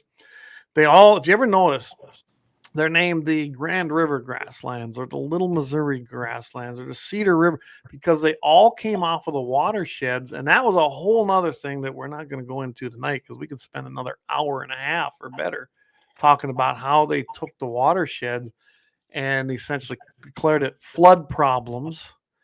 And then in the 30s, people were going broke and the people sold the land. But they all originated off of floodplains and watersheds, and that's how the tribes, and we want to go down another rat hole, that's how the tribes wanted to try and lay claim to all the land along the rivers, including Shade Hill, South Dakota, down here south of me, which is nowhere near the reservation, but they were going to use that same tactic based on that precedent. So yeah, I got a real problem with federal lands. All right, let me hit a few comments here, and then we're going to go to the next item. What are we going to be on, number 3 or 4 here on our probably number 1 or number 2. Lynette says she would love more North Dakota access on what's happening. Local news is worthless. Josie Milbrand, straight savage Trump, exclamation point. I agree with you, Josie. I love it. Travis says we're better stewards of the land and wildlife than the government people. Most of us have a vested interest in some sort. 100% true right there. I've never met a farmer or rancher who's like, you know what, screw the wildlife, screw Mother Nature. I'm going to do this and that. As long as I'm making a bunch of money, I don't give a shit. I've never, ever met any, like I said, farm rancher who does anything like that, or any landowner, period, for that matter. But Josie says, not a huge Teddy fan, but the Man in the Arena is pure gold. I believe that's a Netflix movie. Never saw that myself. But what is that about Teddy Roosevelt, Matt? Yeah, It's a speech that Teddy Roosevelt gave, and, Yep. and it is phenomenal. Okay. It is. It's a good Awesome. speech. Okay. Well, maybe I did see it. Actually, I just didn't know it was Teddy called had his Mathew. accolades. There's no doubt about it. But that particular thing, and it was, let's face it, it was I'm laughing at historically Eric's comment, changing, I'm right? Yeah. And it's a big problem we're still dealing with today. Eric says that's pretty much all I hunt is taxpayers' land. Yeah, Eric, and I'm telling you, these all these outdoor things and these hunting things, and I mean that's their thing, man. They're like, and I've said it before, and I'm not going to go on a big, but if we sell this, that's all that's going to do is piss off people on our side, and they're going to be like, you know what, screw these guys. They freaking put it up our rear ends on this deal. We got nowhere to hunt no more now. I mean, I think we're cutting our own throats if we start selling off public land. And I mean, F them turkeys, Corey says. I mean, if you, I mean, I'm willing to have a conversation about it. If you guys don't, I'm willing to move on to the next subject here. Well, you know where I lie on this. Yeah. I like I said, I think the best place for these federal lands right now. Because yeah, I'm with you on that, Clay. No, they you were should be 100%. returned It should be to the the state. state The of the state should county. run them. I'm not disputing. But not with the game and fish in charge of them. It cannot be a governmental entity. It just can't. I'm down with that, but I mean, selling them back, and if all land was private anymore, that was public. I mean, there's going to be so many. I mean, look at the Badlands during hunting season, man. You're going to piss off pretty much every person there. They're going to be like, you know what, Republicans put it in our rear ends here. But is it mine or yours or anybody's responsibility to provide tax-funded, tax-owned trust land, because that's what it's classified as, for people to hunt for their private hunting enjoyment? It's not, plain and simple. It's not. You're right there, but I mean, if we want to go down that road, are we going to just sell off Nevada and Alaska? No, we got to give Alaska back, sell it back to the Russians. No, that place is pretty much public land. because we bought that with our money. Well, yeah, but that's what I'm saying. We bought. Hey, we bought all this other shit too. So we bought the Louisiana Purchase. We bought a lot of things. But it wasn't meant to stay. I mean, what's that, man? Another Thomas Jefferson deal. Yes, another Thomas Jefferson deal. Absolutely. So we got into turkeys here in the comments. Like I said, Corey said, F them turkeys. Eric says, we have the anti-wildlife farmers, ranchers down here, Jamie. They want them all dead. Really? Okay, that's wow. Okay, I've never seen any do that. Well, I can tell you this: it depends on the farmer or rancher that you're talking about. I mean, I don't bitch about deer when they. I'm a small operation. I take care of my land. In fact, you know, me and you have had a lot of conversation what I'm doing here to try and encourage my wildlife. Small is a relative term. Because I like to hunt, right? Yeah. But I also want it to be productive and produce a profit. But I want it to also last for generations. I got 2 sons coming. Now I look at some of these guys around me who are farming 30,000 acres and running all over the country. They don't give 2 shits about the wildlife or what they're doing to the land. They continuous farm. They throw chemicals down that they shouldn't when they should be doing other things, but they're lazy. We used to cultivate corn. Now we get Roundup ready and we spray it down with the chemicals. Spray, kill, plant, spray. It's not a good cycle. And they no-till everything. There's a place for no-till, but not every year. And I did a bunch of things on my own land because I had it rented out. My compaction rate is horrible. I got no earthworms left in it they're the ones that aerate the soil. My birds were dying. You know, I cut back a bunch of this stuff. Guess what I got again? Birds. I mean, this isn't rocket science. This is just normal everyday logic that the 30,000 plus acre people don't give a crap about. Yep. All right, I'm going to get to. All right, I promise you I'm going to read these, and then we're going to move on. And Matt's probably like, God. Matt's like, what the hell are they doing here? Yeah. I thought you guys said you were going to torpedo me. Yeah. I'm kidding, man. Matt wouldn't care if we asked him a tough question. Let's see here. Travis said, public land is great, but North Dakota Game and Fish and these sportsman organizations spend more money lobbying against private property owners rather than investing in the outdoors and wildlife. That's true. I mean, they do spend a good amount on that because they're up there lobbying all the time. And usually when they do, it's really not, in my opinion, our benefit. But Brian says, big problem is it would go to the highest bidder, not the best ones. And that Gene kind of followed up here. Wait till Ted Turner and Bill Gates buy everything up. Yeah. So that's true. But I got one question. Why do we have to auction it off to the public? Why not return it? Not just sell it back, return it to where that land came from. Like our place, I can trace this back. These 2 allotments were originally in Jake Heinen's name. Let's return it back to the gonna actual get it then, and people then whoever they took it from, and then at a fair market value. I'm not looking for free land, cheap land, or anything else. But that was the intention your dog's getting of wild, that. I don't know if anybody knows this, but all them grasslands, the intent was to return it to the landowners that they bought it from during the Depression era and the drought eras. Plain and simple. It was a bailout, and then they never sold it. That's how the grasslands were created. So Justin, I apologize if I don't get your last name right here. Justin Lidinsky says selling public land might open it up to out-of-state buyers that have different values. Keep North Dakota. We have enough outside influence. Yeah, well, it's like Clay's saying, put it back to where the state runs the land instead of the feds. I would love that. And actually, like Clay's down to the county, man. I would love that. And elected people. The county commission don't appoint them. You elected, like whatever. I mean, the public land commission or whatever you want to call it, right? They got to get elected. And let's face it, right now, everyone's worried about the Ted Turners and the Bill Gates. Do you guys realize that they don't own as much as you think they do? And I would actually, and I'm not going to name names here, but there's a bigger landowner in North Dakota than Ted Turner and Bill Gates, and he owns tens of thousands of acres in this state. Trust me, he's not any better than them, but that seems to be okay with everybody. When I lived in Montana, it was really difficult in some spots to get around all of the land that Ted Turner owned, and he kept that lockdown tight. Montana, he owns a lot, but in North Dakota, he does not. Bill Gates has some. Ted Turner has quite a bit in South Dakota, and down there by Fort Pierre, especially big. He's alive yet? No, I think he died, didn't he? I don't even know. But I'm like, Jane Fonda probably freaking polluted his mind. Yeah. I mean, what's that, Matt? Well, Hanaway Jane.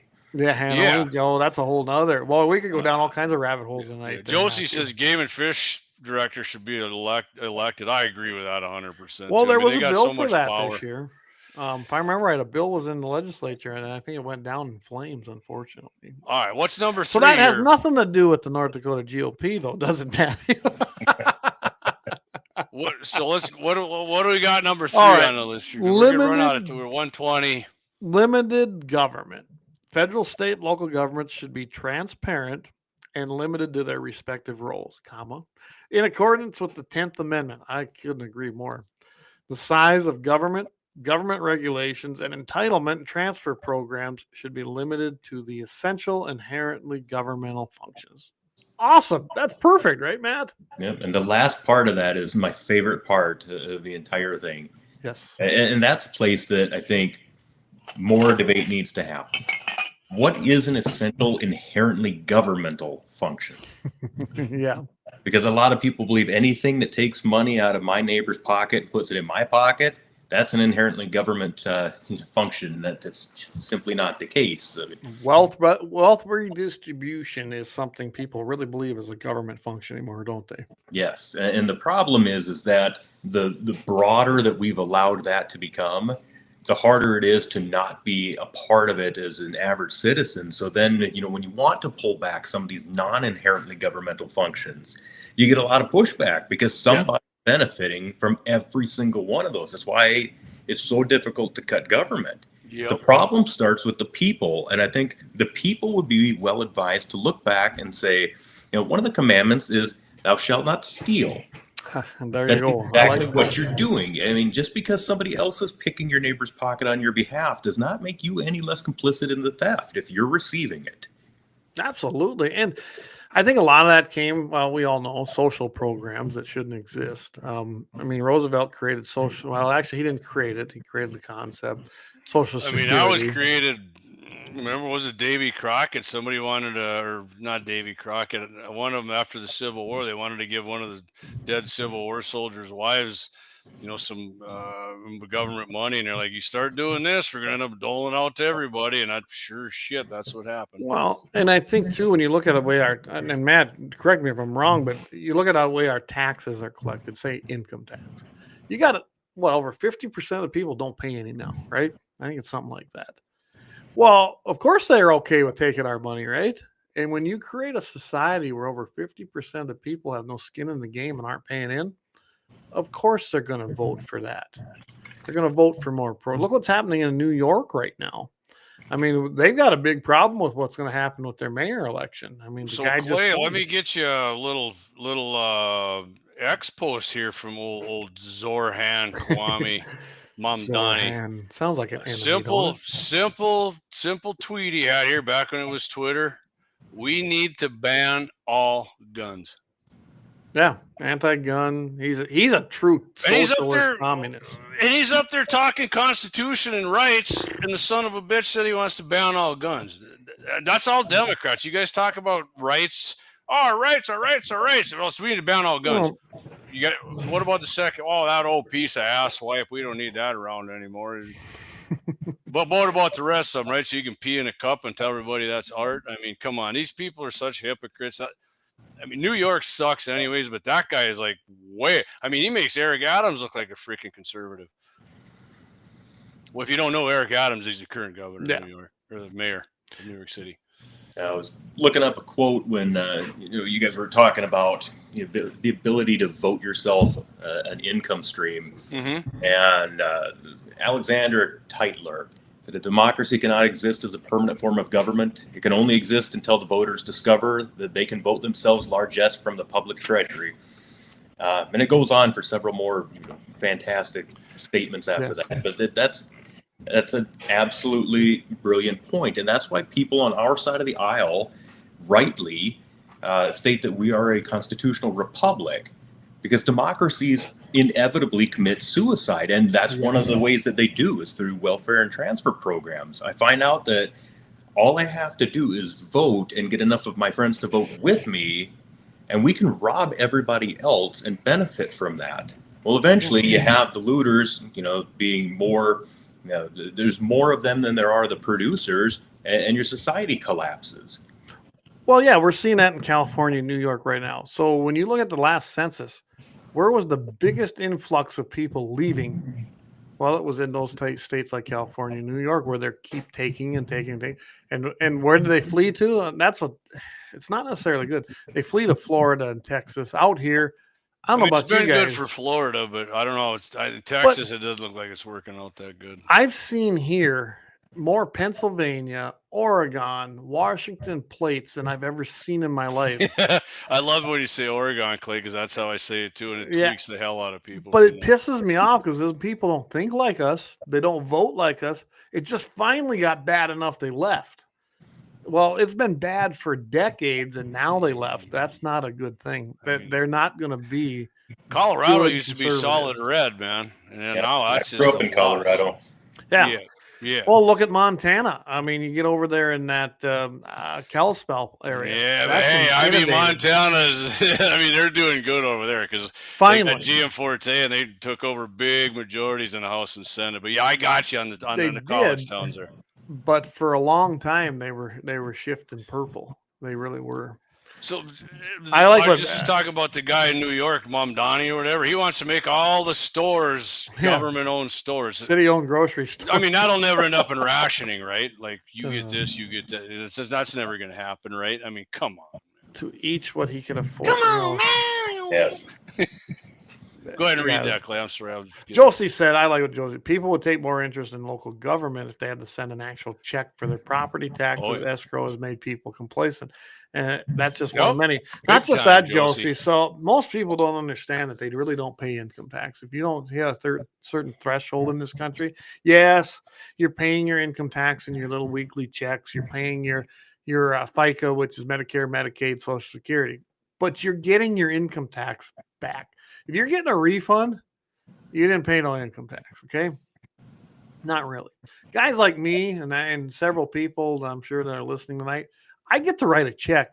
First of all, I'm self-employed. and in between investments and other things, I write a big damn check in income tax alone. And you're right. If people had to pay that and write that check, but we changed all that when it started coming out of your wages weekly. People don't notice them dollars versus thousands and tens of thousands of dollars. If people had to pay that in and write a check at the end of the year, they'd be pissed off. Not just that. Then I look at my property taxes. Yeah, that went well. Yeah. Oh yeah, I mean the ranchers and farmers always get screwed on the property tax deal, no doubt about it. Well, my assessments went horribly high after they decided to pass what they called their property tax bill this year. Then our county went out and released our assessments, and then of course they tripled, quadrupled, So or we more. need Commissioner Peterson there in Sioux County. Yeah, it's going to happen probably. But what's your take on that, Mathew? I mean, we obviously don't have limited government, right? No. The government has grown so exponential that we can't recognize the country that we were founded on. And, just some of what's been taken on by the government was never intended to be an inherently governmental function. And now we believe that this is the way that it's always been. I mean, even something like public education, that wasn't around at the founding of this country. I mean, that came in at the turn of the 1900s. Yeah. And, we could go for a long time discussing why that was implemented, but suffice it to say, it wasn't because we wanted a more educated populace. We wanted to train workers. Right. Yeah, it was a work program, wasn't it? Yeah. Yeah, people Well, don't that's understand what the that either. ATF was after they got rid of the revenuers there. They got rid of the 18th Amendment that banned booze. Yep. Yeah, and they didn't have a job for them, so they turned them into the ATF to harass freaking gun owners. So you got to give these guys a job, man. Yeah. Justin, he says, I hunted in Montana a lot and have several friends who grew up in it and live there. Locals call Bozeman Bose Angeles. Yeah, Yep. Justin, when I was in my early 20s, before I was into politics, and I skied all the time, I used to ski in Bozeman all the time, and I never understood why some of the guys would bitch about people from California, but I quickly learned after a few years of why they did not like Californians. So Well, and Gene Cox, he points out there's a large part of refundable credit getting more back than they paid in. Yeah, earned income credit. Can you believe that? I'm sure you're aware of what that is, aren't you, Mathew? Yeah, I've prepared taxes for decades. Yeah, so earned income credit pisses me off so bad because really the only way you qualify for it is if you didn't pay anything in, and then you get the earned income credit, which is just taking my money and giving it to somebody that qualifies for it. You get more of what you incentivize, and you're incentivizing people not to go out and become more productive because they're going to be financially hurt if they are. And then we wonder why people can't get off of some of these programs, and these programs keep expanding. Well, you're punishing people for taking proactive self-growth moves in life. Absolutely. Well, it's So, just like our property, Mathew. If we improve our property, then they come out and assess it. Oh, now it's worth more so that we can tax it more. Again, why I supported Measure Always. 4, because I don't believe that I should be taxed on my property or my value of my property, because that's a really kind of it's an insignificant number, the value of my property, because it's not for sale. Yes. Yep. What you have on paper does not equate to what you have in cash flow. Right. And when you evaluate someone's property and assess it at that and tax them at that, that's an unrealized capital gain that they're taxing. And that's exactly what socialism is. They want to tax your unrealized gain. They've talked about it many times. Anyway, let's get So to that comment. Elizabeth B. Powell says, will Whiskey Tango Foxtrot be making a giant NDGOP comeback anytime soon? We the people of D8 love that guy. We the people of D35 love that guy too. Hey, us and D31 love him too. You're a man of the people. Maybe. Oh, yes, I love it. I always thought it was a little Clint Eastwoodish, man. I like it. So. It borrowed heavily from two of my greatest influences as a kid, Clint Eastwood and the Nature Boy Ric Flair. Oh my God, Ric Flair! Oh my God, oh. You would make a good wrestler, actually. Wanted to be one when I was a kid. It turns out you have to be like really fit and stuff and athletic. Well, you got the size. I mean, if I wanted to be I'd have been more like who's the little guy with the microphone? with the microphone. Yeah, he was like the manager. Remember, he was screaming and with the megaphone, Jimmy Hart. yeah. He The South. Jimmy Yeah, the mouse of the South. I'm the mouse of the North. I could do that. Hey, what the I'll heck manage with you, you? Matt. I just went over to Rumble. Did they pull your stuff down all of a sudden? I don't know. I looked a few weeks ago. It was there, but okay. I have not contributed to it in quite some time. You're right. So, all right, I'm gonna get to a few of these other comments here. G says Missoula is East California. Yeah, I've never been skiing in Missoula, but I have heard friends of mine who did there, and they're like, "Yeah, you would not like it there, dude." So, what do we got here? I remember everybody. So remember Matt when you were doing that, and I was trying to figure out Rumble, and I kept asking him, so how do you do this? How do you get on there? Yep. And finally figured it out. So yeah. In its infancy, it was very complicated to upload videos, but they. Oh yeah, I mean, even now compared to YouTube or something, but it is definitely. I mean, it's fairly simple now on Rumble. They've come a long ways. I first made my personal account, and then of course I ended up making one 4 guns in the 7-1. So we have 2 over there that I maintain, which is great. I wish everybody would just move over I to would the say other this one. real quick about Rumble too. When Axe and I are going shoot prairie dogs again Friday. Matt, you should make that like push that for like a state sport, prairie dog harvesting. They're always looking for fundraisers. Yeah, everyone's like, you guys, how come there's no videos? Well, because the last time we put it up on YouTube, they sniped us and said that's cruelty to animals. Facebook blocks it out. So what I'm going to do, I am going to do a video. I'll edit it and I'll put it on Rumble because Rumble's awesome. Rumble's still pro First Amendment. What about X? X, you can't put long videos like that on X. So I will put the link on X. I'll put the link on Facebook, and hopefully we get this straightened out with our website. We can maybe do that on their YouTube. Now we're just gonna have to keep going with the gun videos and the blind guy sending us videos of feeding his cattle with downed trees. So. All right, let me get a few more of these comments. Dave says the property taxes are arbitrary. There's no basis of valuation, but they can choose what you pay. And if you're maybe affiliated to a political party, your taxes increase a bit more. For nationwide. Their formulas are horrible. Yeah. Doug says, I don't think they even come out and assess it anymore. Yeah, they probably fly a drone over. Yeah, jack that shit up. Man. Sioux County came out here last fall and assessed everything.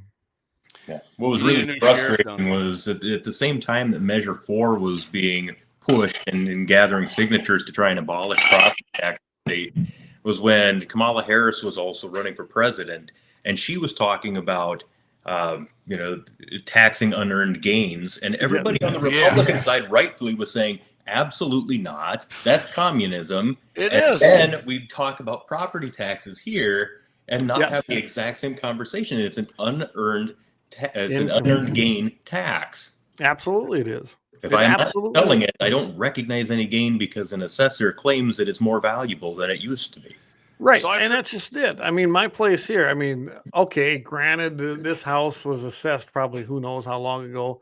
I mean, I saw a $40,000 increase in my assessed value of just the house on this place. Are you freaking kidding me? You're just making too much money. But see, they capped them at 3%. And I knew this was going to happen. I'm making too much money. They capped them at 3%. So now the way that they can increase it is they got to increase their valuation. Therefore, they get more money. And that's what people don't understand on this. Yes, you get more of what you incentivize. It's the exact same thing. When you say there's a cap of 3%, you're guaranteeing 3% inflation. Absolutely. So Absolutely. I had to sniff back here on this comment. I wanted to read it from Doug. California would lose 5 congressional votes if we didn't count all the illegals in the census.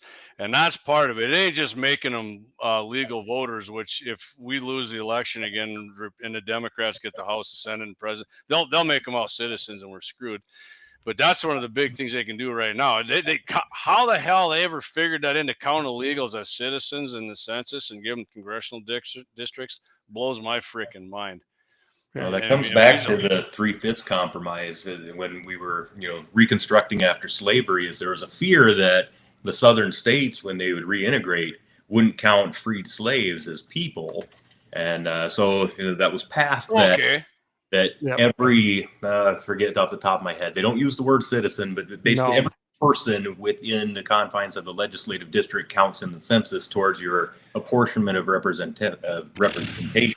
Right. Yeah. So, how do you put that, how do you put that genie back in the bottle? I mean, if Pretty tough, honestly, pretty Matt, tough. if you tried it now, you and Clay and everybody, you're a freaking racist. That's exactly what they tried. If you try to put it to, they're not citizens. You can't do it. Oh no, you can't because they're brown. I mean, reality is racist to the Democrats these days. I mean, that's why we can't have a conversation about a lot of stuff. And They solve hijacked problems. the term. Just like I said, Yeah, terminology. you can't talk reality to these people because they don't live in the world of reality. We're comment. You guys don't mind if I read some more comments, do you? Go for it. Because they're rolling in here. Reagan said those programs' success should be measured by the number of people getting off the programs. 100%. Ronald Reagan, man, when I was in school through the 80s, grade school, junior high, and high school, most of my friends and most people in school loved Ronald Reagan. Huge patriot. I know. What about the machine gun ban, JD? 1986, yeah. Yeah. Reagan wasn't there when they did it. It was. No, we're not going to get into that. Taxation is theft. Hey, Jamie, I voted for Reagan, and if anyone's doing the math, that was Weekly Reader, and I was at kindergarten. Yeah. Oh, we did. Hey, even now when they do votes in class, my daughters told me Trump freaking dominates that, and that's a domination of legacy and simile. So hey, take heart. I know it looks bleak sometimes, but a lot of our youth are on the right track here. Josie says the legislature constantly points back to the political subs about fixing property taxes. The legislature makes the frickin' rules. I said it loud because he's got it in all caps with an exclamation point. It's dereliction of duty. So I'm going to interrupt you there. So yep, go for it, Clayton. Josie makes a great point. The legislature makes these rules on taxation, but yet they blame each other. They're doing well, we're going to skip to the lower taxes. That's 1, 2, 3, 4. It's the fifth part of the platform. Lower taxes in the platform, Mathew. Individuals, families, and government should be responsible in their spending. Taxpayers expect the government to be efficient and avoid waste with their money. I love that part. Mm-hmm. The state should only collect taxes to fund legitimate government functions, which is, as we've already discussed here, what are them? Government taxes and fees should be limited to essential, inherently governmental functions and not for the forced redistribution of wealth or disproportionate advantages for targeted interest groups. Matt, take the floor on that one. Yeah, this thing is so well written because it touches upon a number of different non-inherent government functions, and the way that we've been doing government is improper. When you read that, was it 1, 2, third sentence, state should only collect taxes to fund legitimate government functions. Maybe we should put a parenthetical in there and say, unless it's for a rainy day fund that grows to nearly $10 billion. Yeah, like the legacy fund. Like the legacy fund. Let's see, government taxes fees should be limited to essential inherently government functions and not for the forced redistribution of wealth, which is what we were just talking about. Yep. Or here's my favorite, and I think there's a lot of disagreement in the Republican brand in this state, disproportionate advantages for targeted interest groups. Or to put it, more succinctly, cronyism.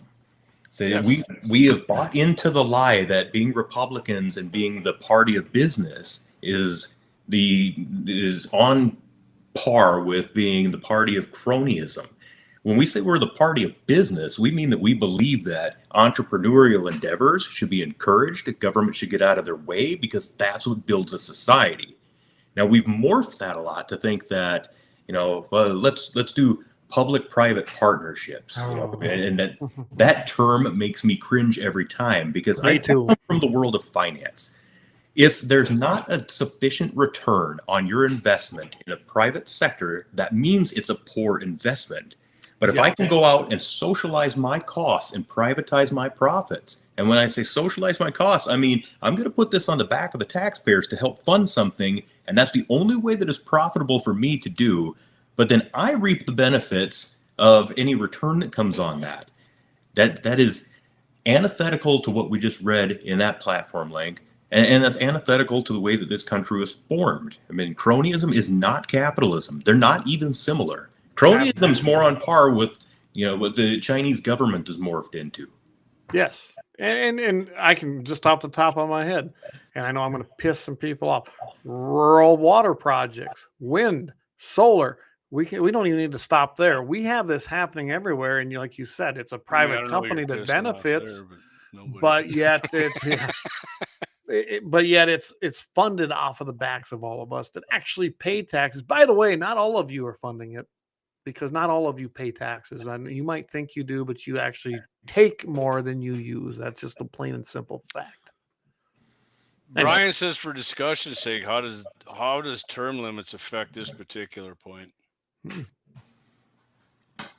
I'll leave that to you two intellectuals. Well, I'll let Matt go first on that. Yeah, and rereading the language real quick here, because I want to see what you're aiming at here for how the two are connected. Yeah, the term limit thing. So, I know an organization that I'm part of, they were against them because you're going to lose all that intellectual knowledge. I say good, let it go. Bye-bye. I supported term limits. I didn't used to.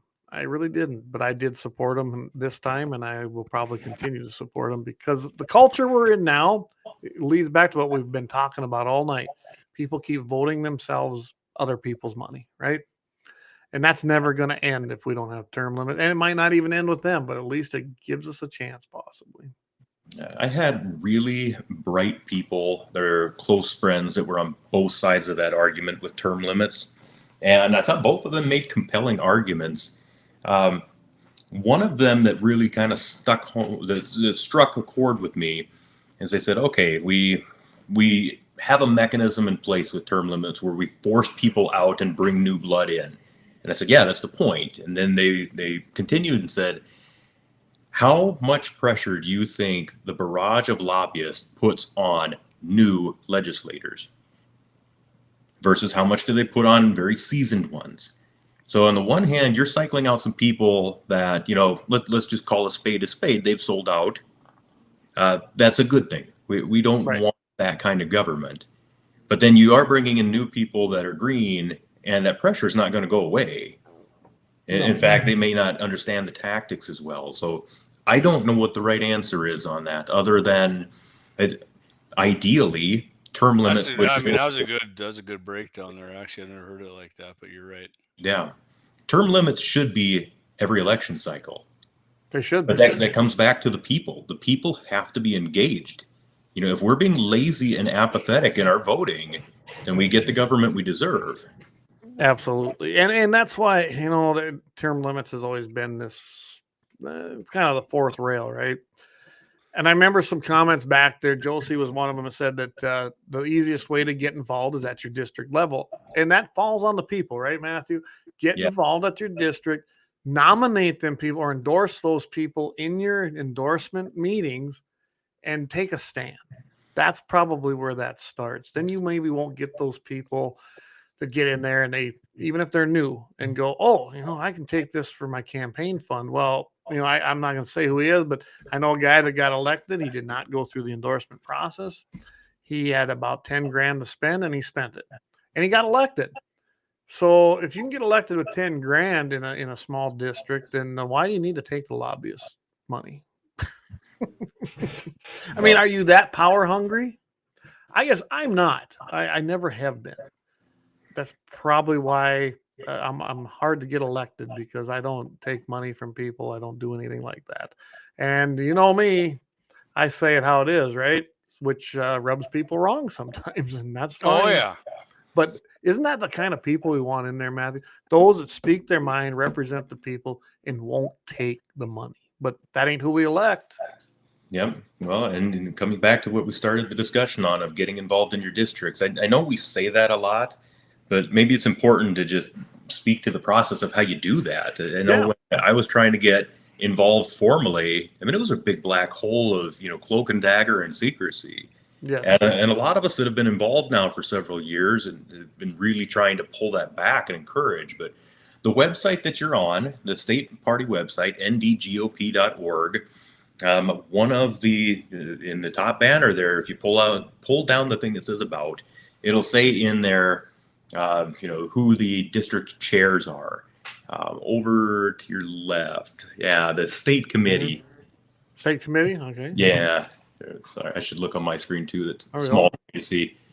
Okay, so here's the actual state committee. They but still had Sandy listed. yeah, Wow. it's actively being changed. Okay. That's on me. But if you scroll down a little bit further, it has every one of the district chairs There they are. and their contact information here, and that's where you start. You get a hold of who the chairs of the district. Here's a good And one right it's- here. District 8, Josie Milburn. It's my favorite chair.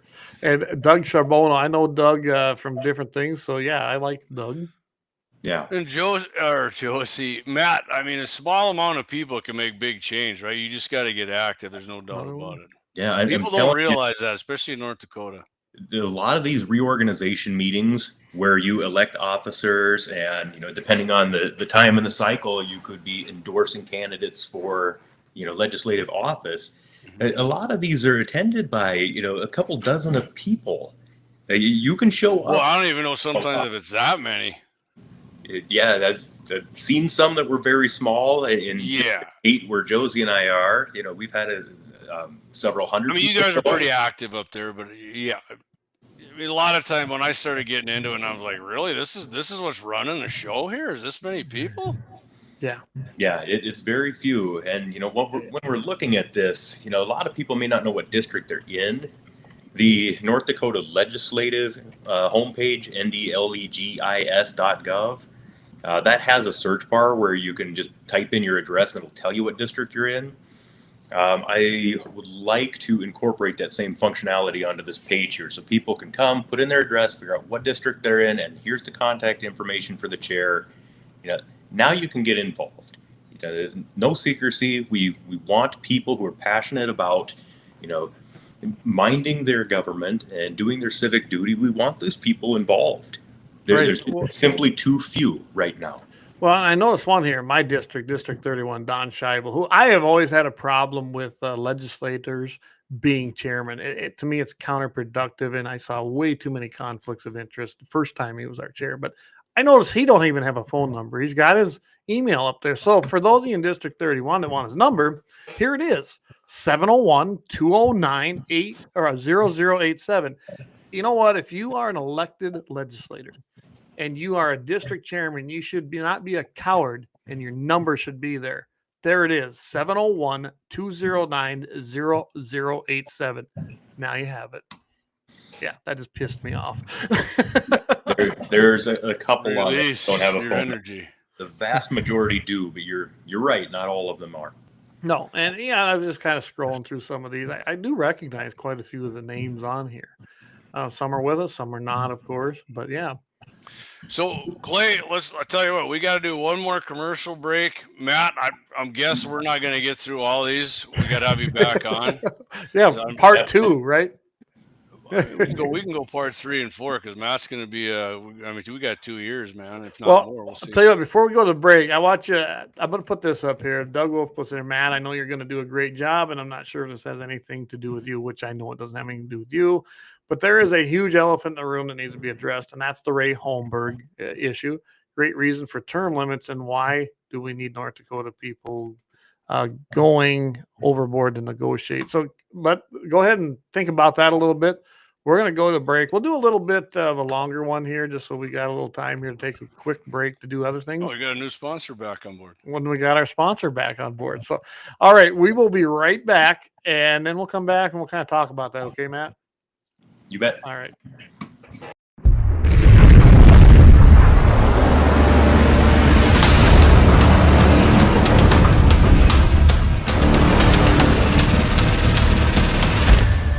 Lauer Auto Repair, located at 309 South Washington Street in Bismarck, North Dakota. Give them a call at 701-258-6308. The team of mechanics at Lauer Auto can take care of any problem your vehicle is having. And when you do business with Lauer, you can be assured you're doing business with a pro Second Amendment America First repair shop. There are plenty of other auto repair shops in the Bismarck-Mandan area. But why take a chance at patronizing a shop that might not have your beliefs at heart? Make no mistake.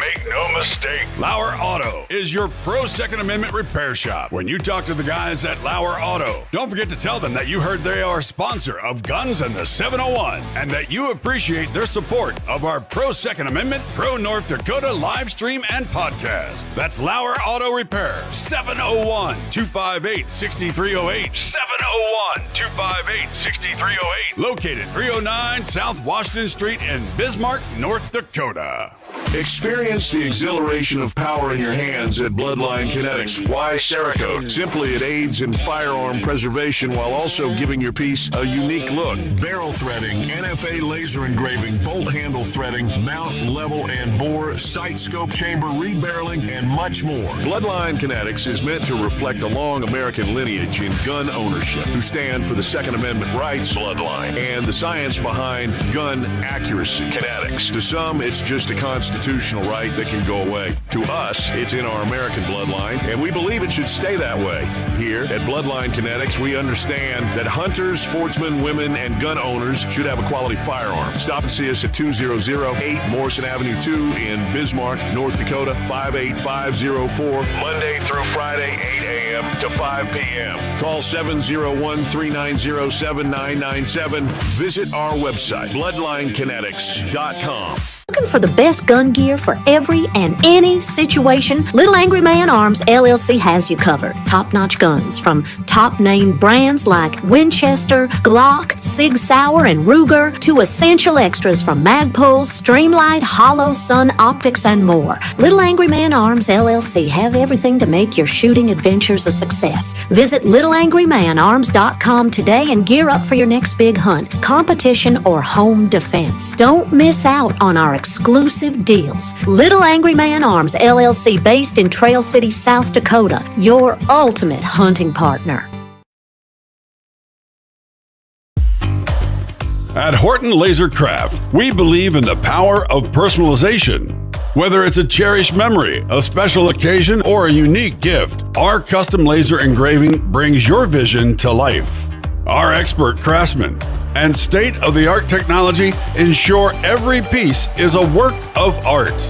From personalized decor to one-of-a-kind keepsakes, Horton Lasercraft makes every moment unforgettable. Horton Lasercraft is owned and operated by a local veteran and his wife located near Thunderhawk, South Dakota. They provide custom laser products at a reasonable price, and their turnaround time is fast and efficient. Custom board cutting, glassware, decanter sets, mugs, assorted stainless steel jewelry, assorted tags, decor, custom acrylic nightlights, and much, much more. Call them up at 605-545-7535. Horton Lasercraft, where memories are engraved.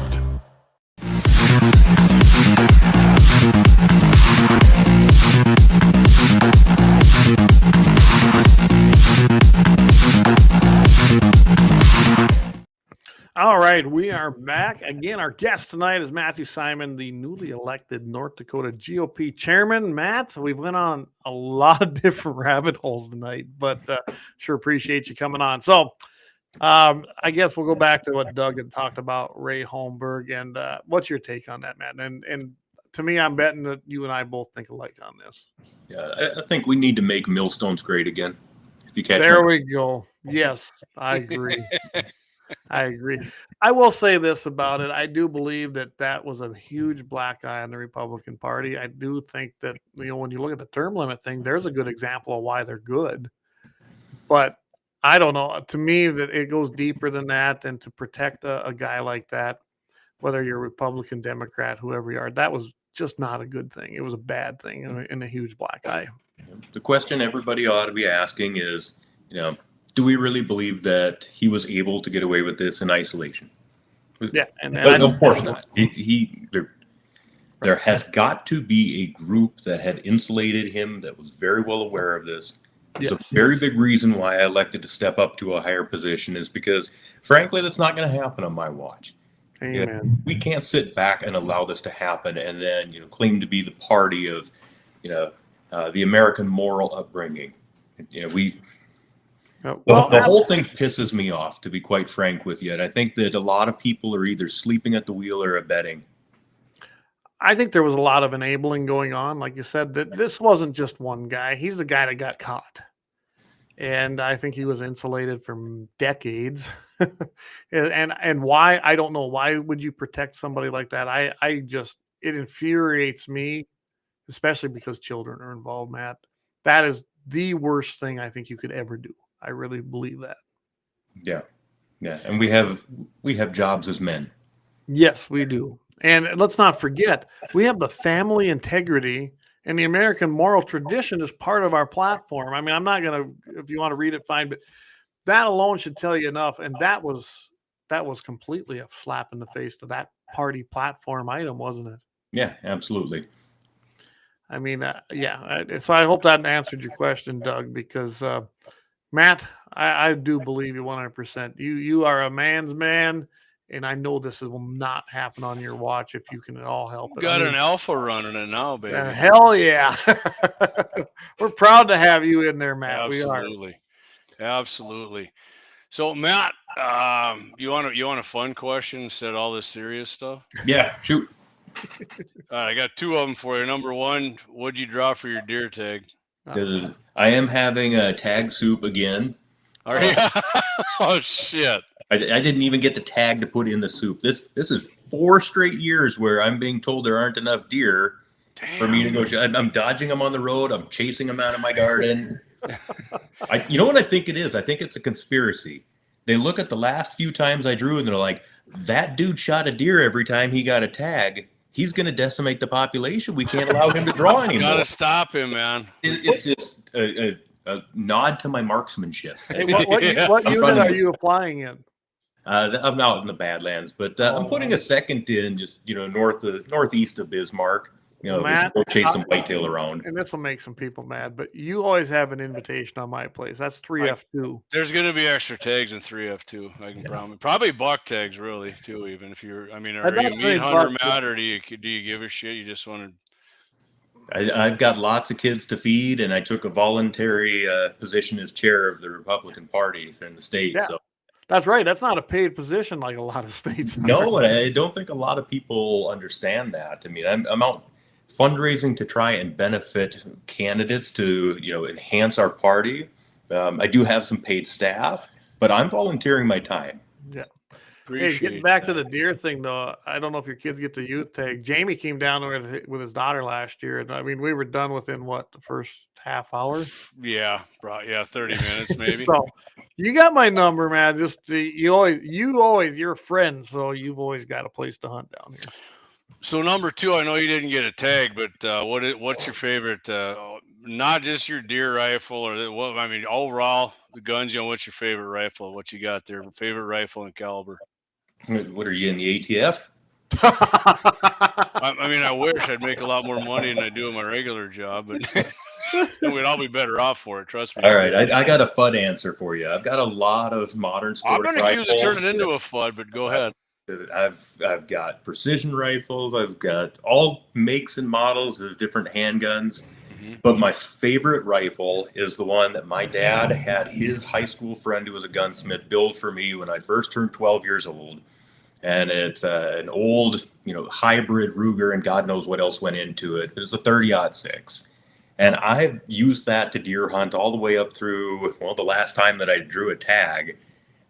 It's a youth-size stock, which I'm entirely too big for. The thing kicks. I like those, though. I say that too, man. But I like those small stocks. I'm not going to lie to you. Oh, my God. The scope is from the 1980s and should have been replaced a very long time ago. But as long as I'm within, say, 300 or 400 yards, I hit what I'm aiming at. And after that, you're competing with physics in the 30-06 and having to lob the bullet over. So you got wood stock or synthetic, or what do you got? Wood stock on there. Okay, man. Hey, that's fine. I mean, I get shit for this too. My favorite rifle. Hey, I got a custom made right here from Bloodline Kinetics. Shoots lights out. Great rifle.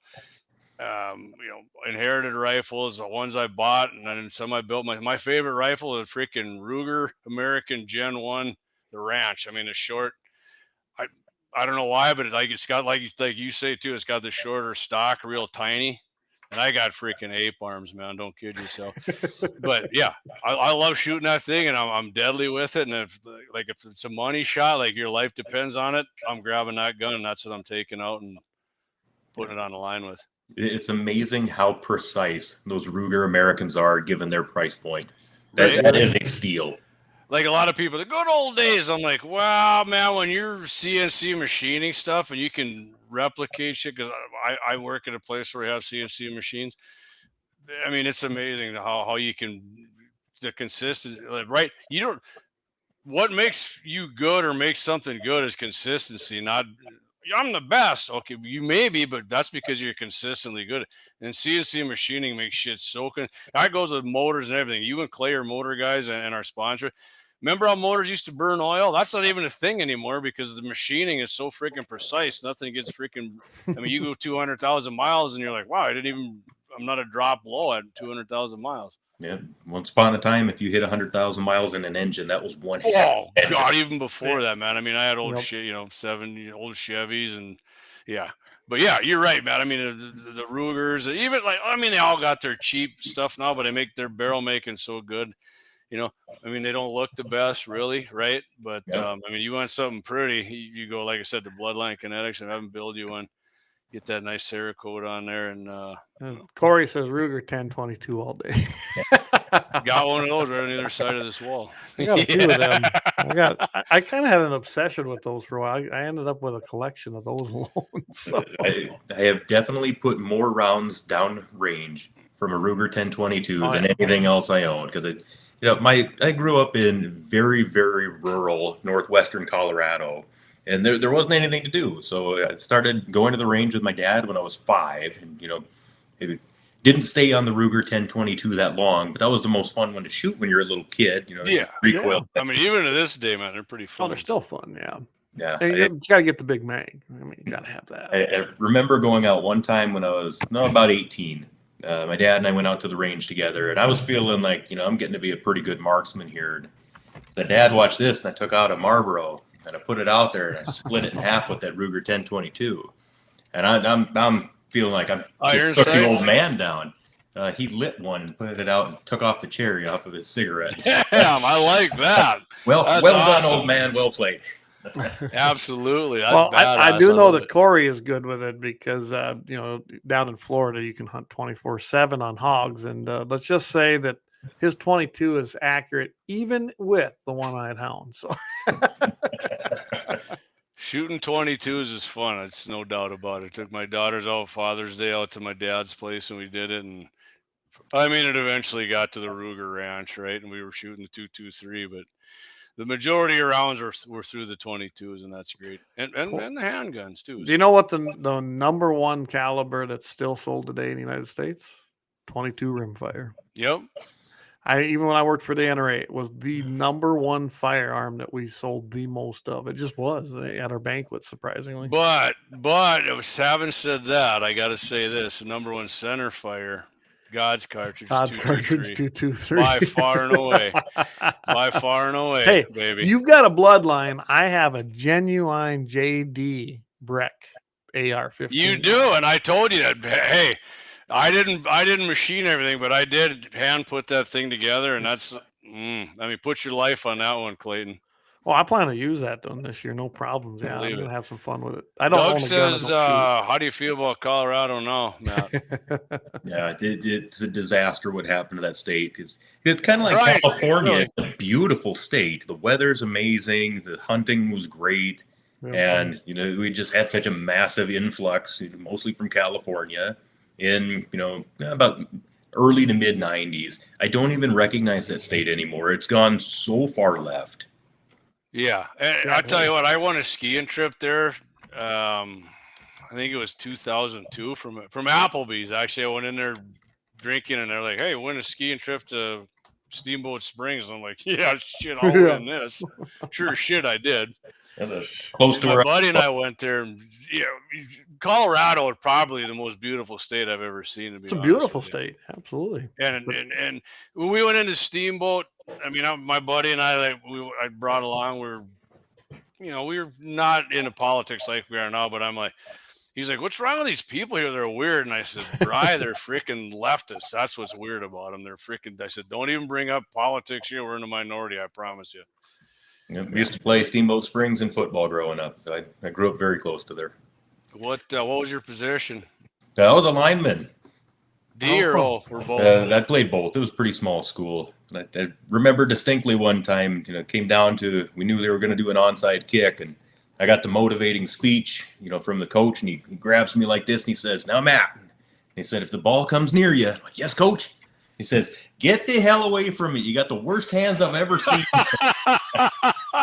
Said, "Your job's to go push people." Oh. So you're like, I got like 6 sacks already this game, though, so you can't bitch at me, right, coach? I was good at pushing people around. Love it. Believe it, man. I believe it. That's awesome. Love hearing that. Dave, they're bringing back the bolt action. Bolt action pistols are cool, but I'm going to stick with my auto loader.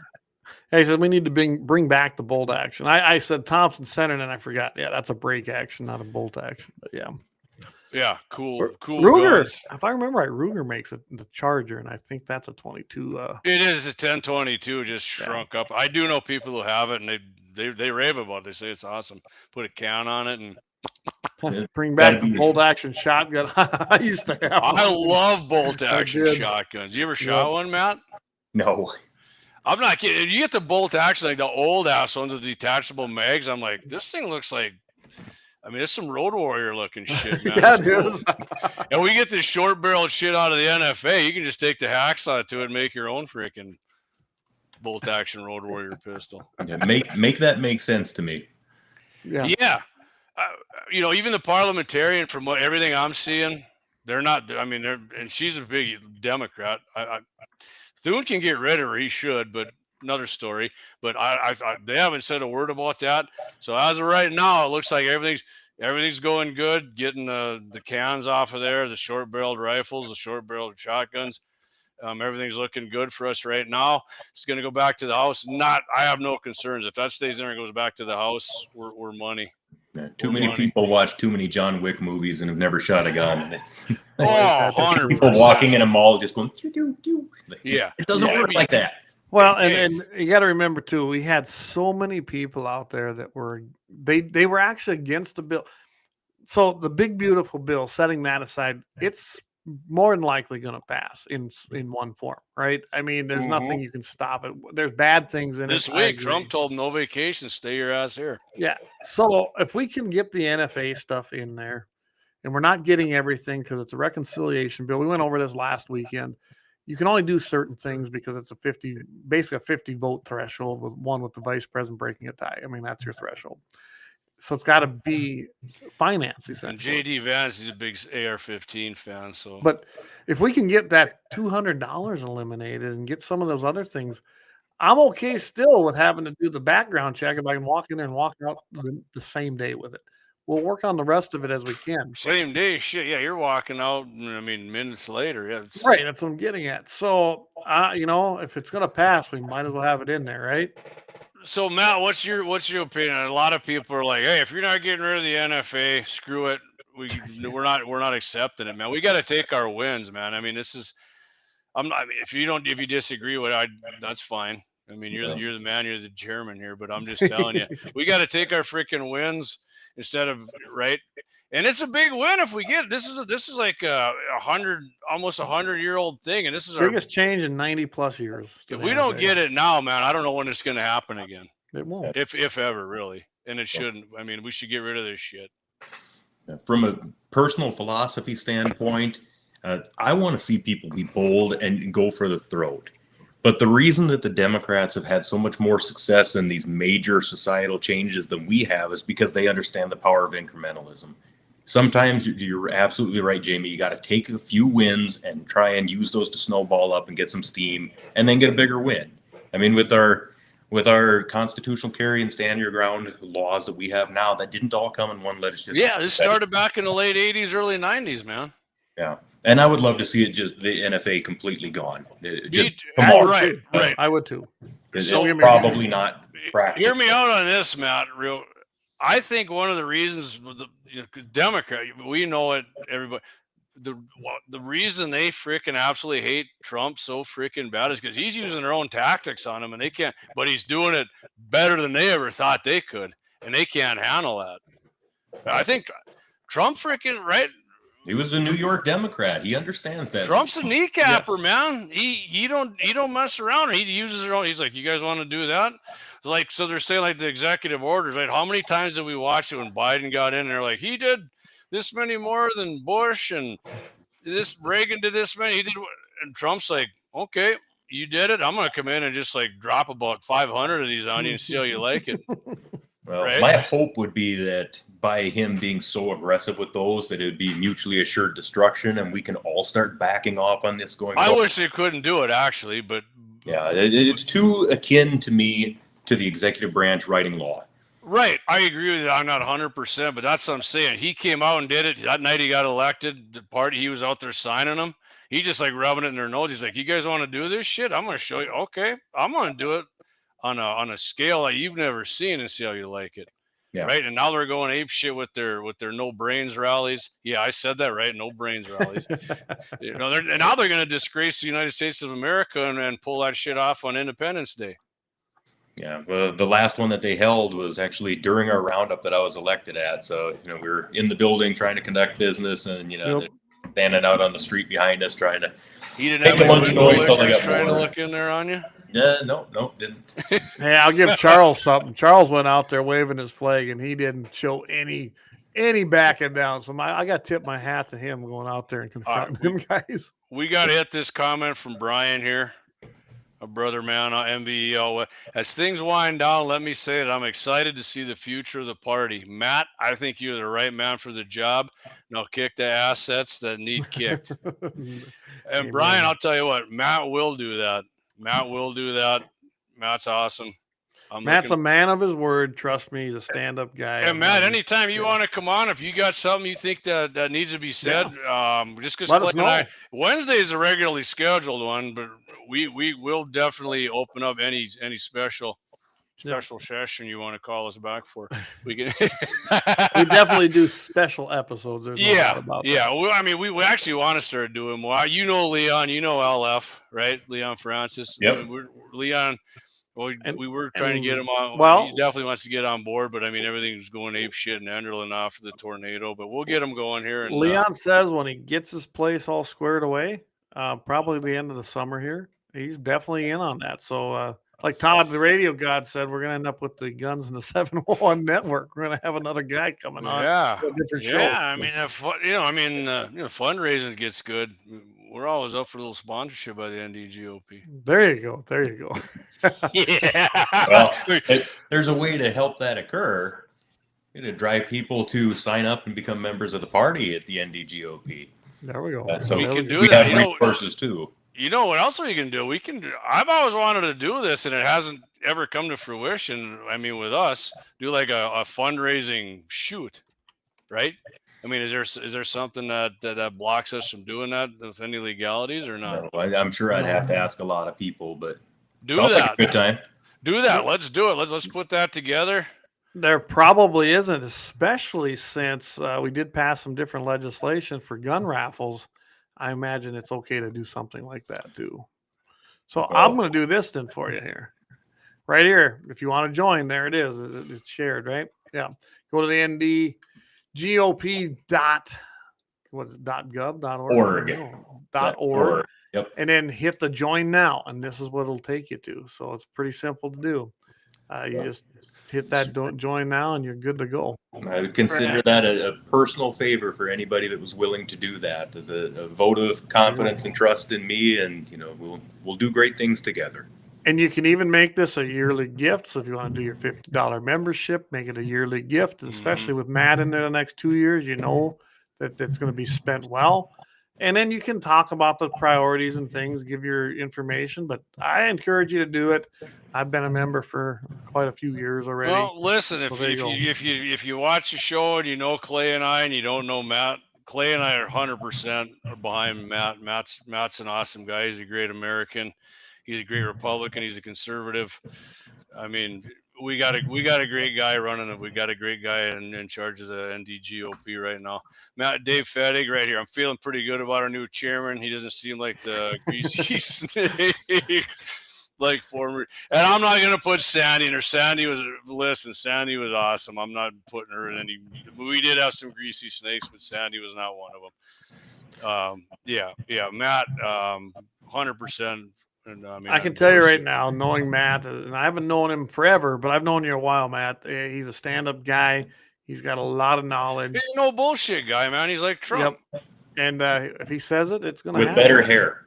With better hair. There you go. I'm not gonna lie to you, man. I'd rather have your dome than Trump's quaff he's got going on there, man. I don't know about that.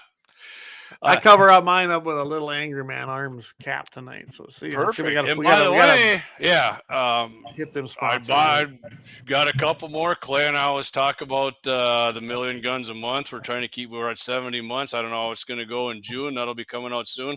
I did do my part. I will be in the background check, and I will tell you it was more than one gun. So. All right, multiples. We like that. Right here. Yeah, absolutely. Read that one, Clayton. Elizabeth, she says the only reason I would join is the new NDGOP chair. And I honestly, Matthew, I think you're going to see a lot of that. Like I told you, I'm probably going to get re-engaged now. I can tell you right now, I was feeling pretty like, wow, really? And why was I wasting my time? Because I was pretty involved, as you know. Matt, I was even in the executive committee, and I was like, you know what?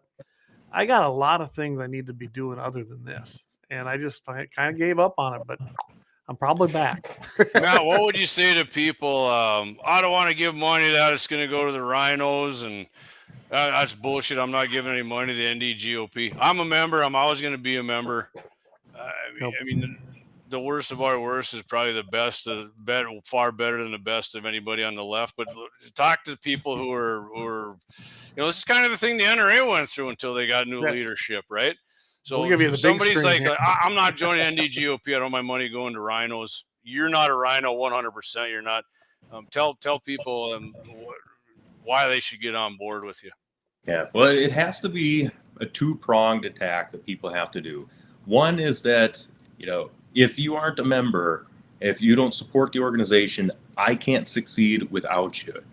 The other side is that you have to be involved in your district, because if you're involved in your district, that's where you can start to cut off some of these people that you don't want to see in the legislature and get in the right people.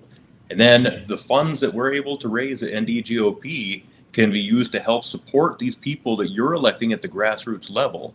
So it really requires both. But again, I can't be successful without your help. I will do everything I can for you, but it's going to require a team lift. Absolutely. Couldn't say it better. That's perfect. And you're absolutely right. So you need to be engaged now. And I always tell people that, even I did when I was pretty heavily involved with our district. Join, get involved. Because you can't change it. It's like with the NRA. You know what? If you don't get involved and change it, it's not going to change. And we did change the NRA. Right. I was just going to say, Clay, what changed the NRA? People getting involved.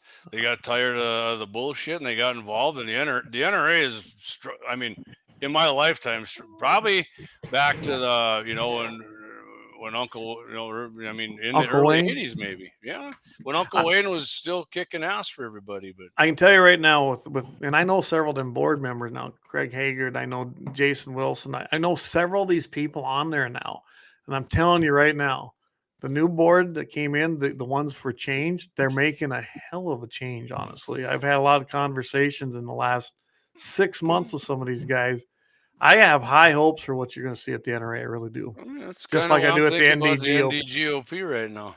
Well, David says, I agree with Clay. New leadership gives new inspiration and forward drive. Absolutely. And David was pretty involved. I brought him into District 31, and I bet you we can bring them people. We can put the old clan back together, Matt. That's what I'm getting at. And, time to get the band back together. Get the band back together. Absolutely. So anything else you want to do before we call it an evening? I mean, you guys are an hour ahead of me, so it's after 10 up there.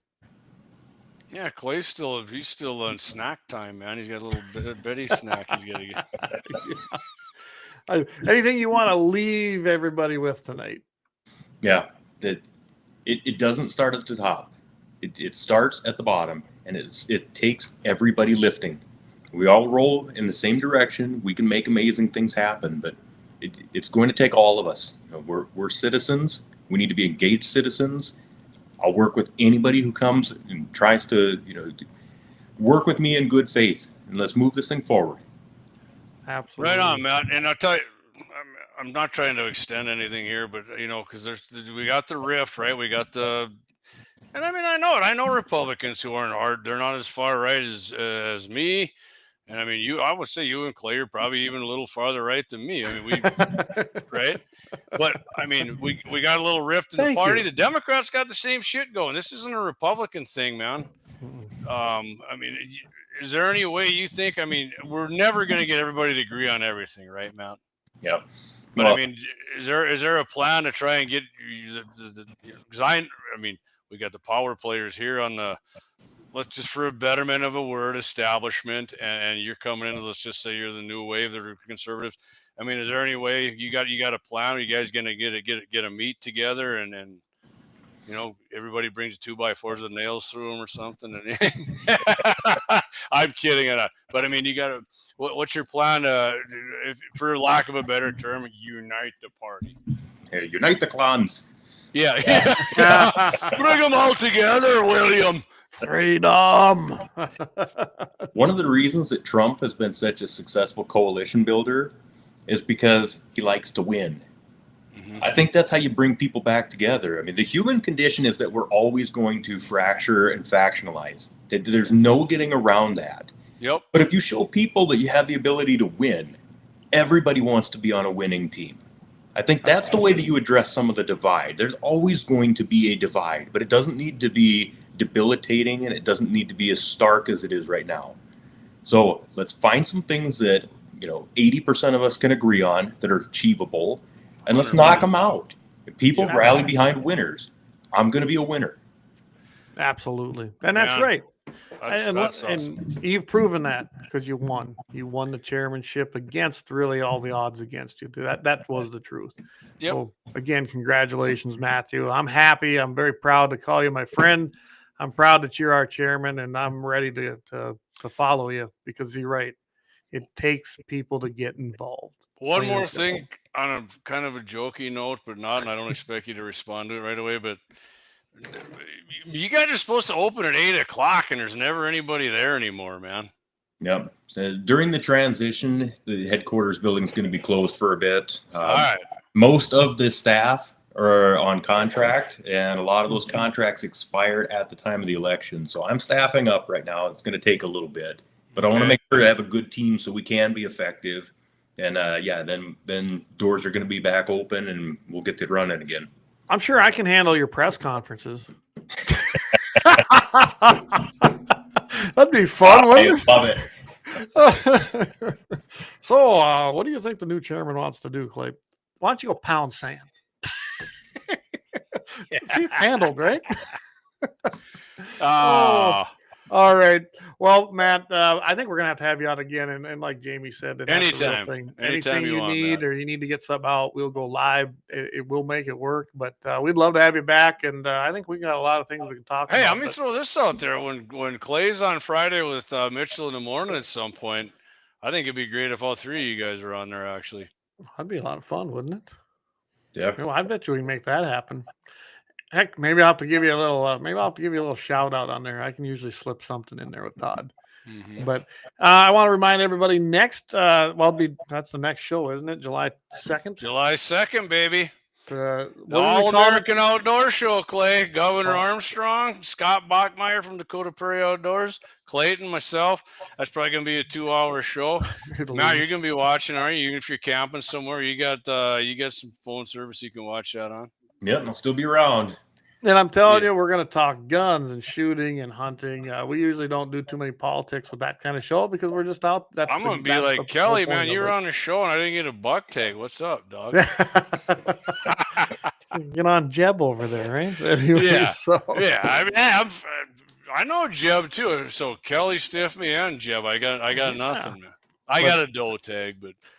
Again, Matt, thank you. We appreciate you coming on and talking to us. And so, hey, everybody, there's your brand new chairman. He's a stand-up guy. He's a regular guy, and you can get a hold of him. Trust me, he'll answer. He's a busy. I tell you right now, he is swamped. And again, it's a volunteer job. He don't get paid to do it. He still has a regular job. You got to pay all them taxes that some of these freeloaders need. So anyway, appreciate you coming on, and we're gonna have you again. Okay. Sounds awesome. All Thanks, right, Matt. everybody. Appreciate you, buddy. Thanks for staying with us. Numbers stayed good, so appreciate that. I hope everybody got what they wanted out there. We didn't get to everybody's comment, but we tried most of them. That's what we got to have them back, man. I mean, we we'll have didn't 'em get back. through it all, and when you got the man here, you got the chairman Absolutely. on, and the stuff goes down rabbit holes. That's why you got to come back on, man. Hey, we might have to do a monthly thing with you. Actually. Yeah, I'll give you a monthly update.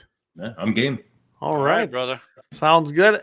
All right, everybody, have a great rest of the week. I'm hopefully going to get some more hay cut. And Friday morning, 7:15 Mountain, 8:15 Central, I'll be on with Todd Mitchell in the morning. Everybody keep your powder dry. We'll see you.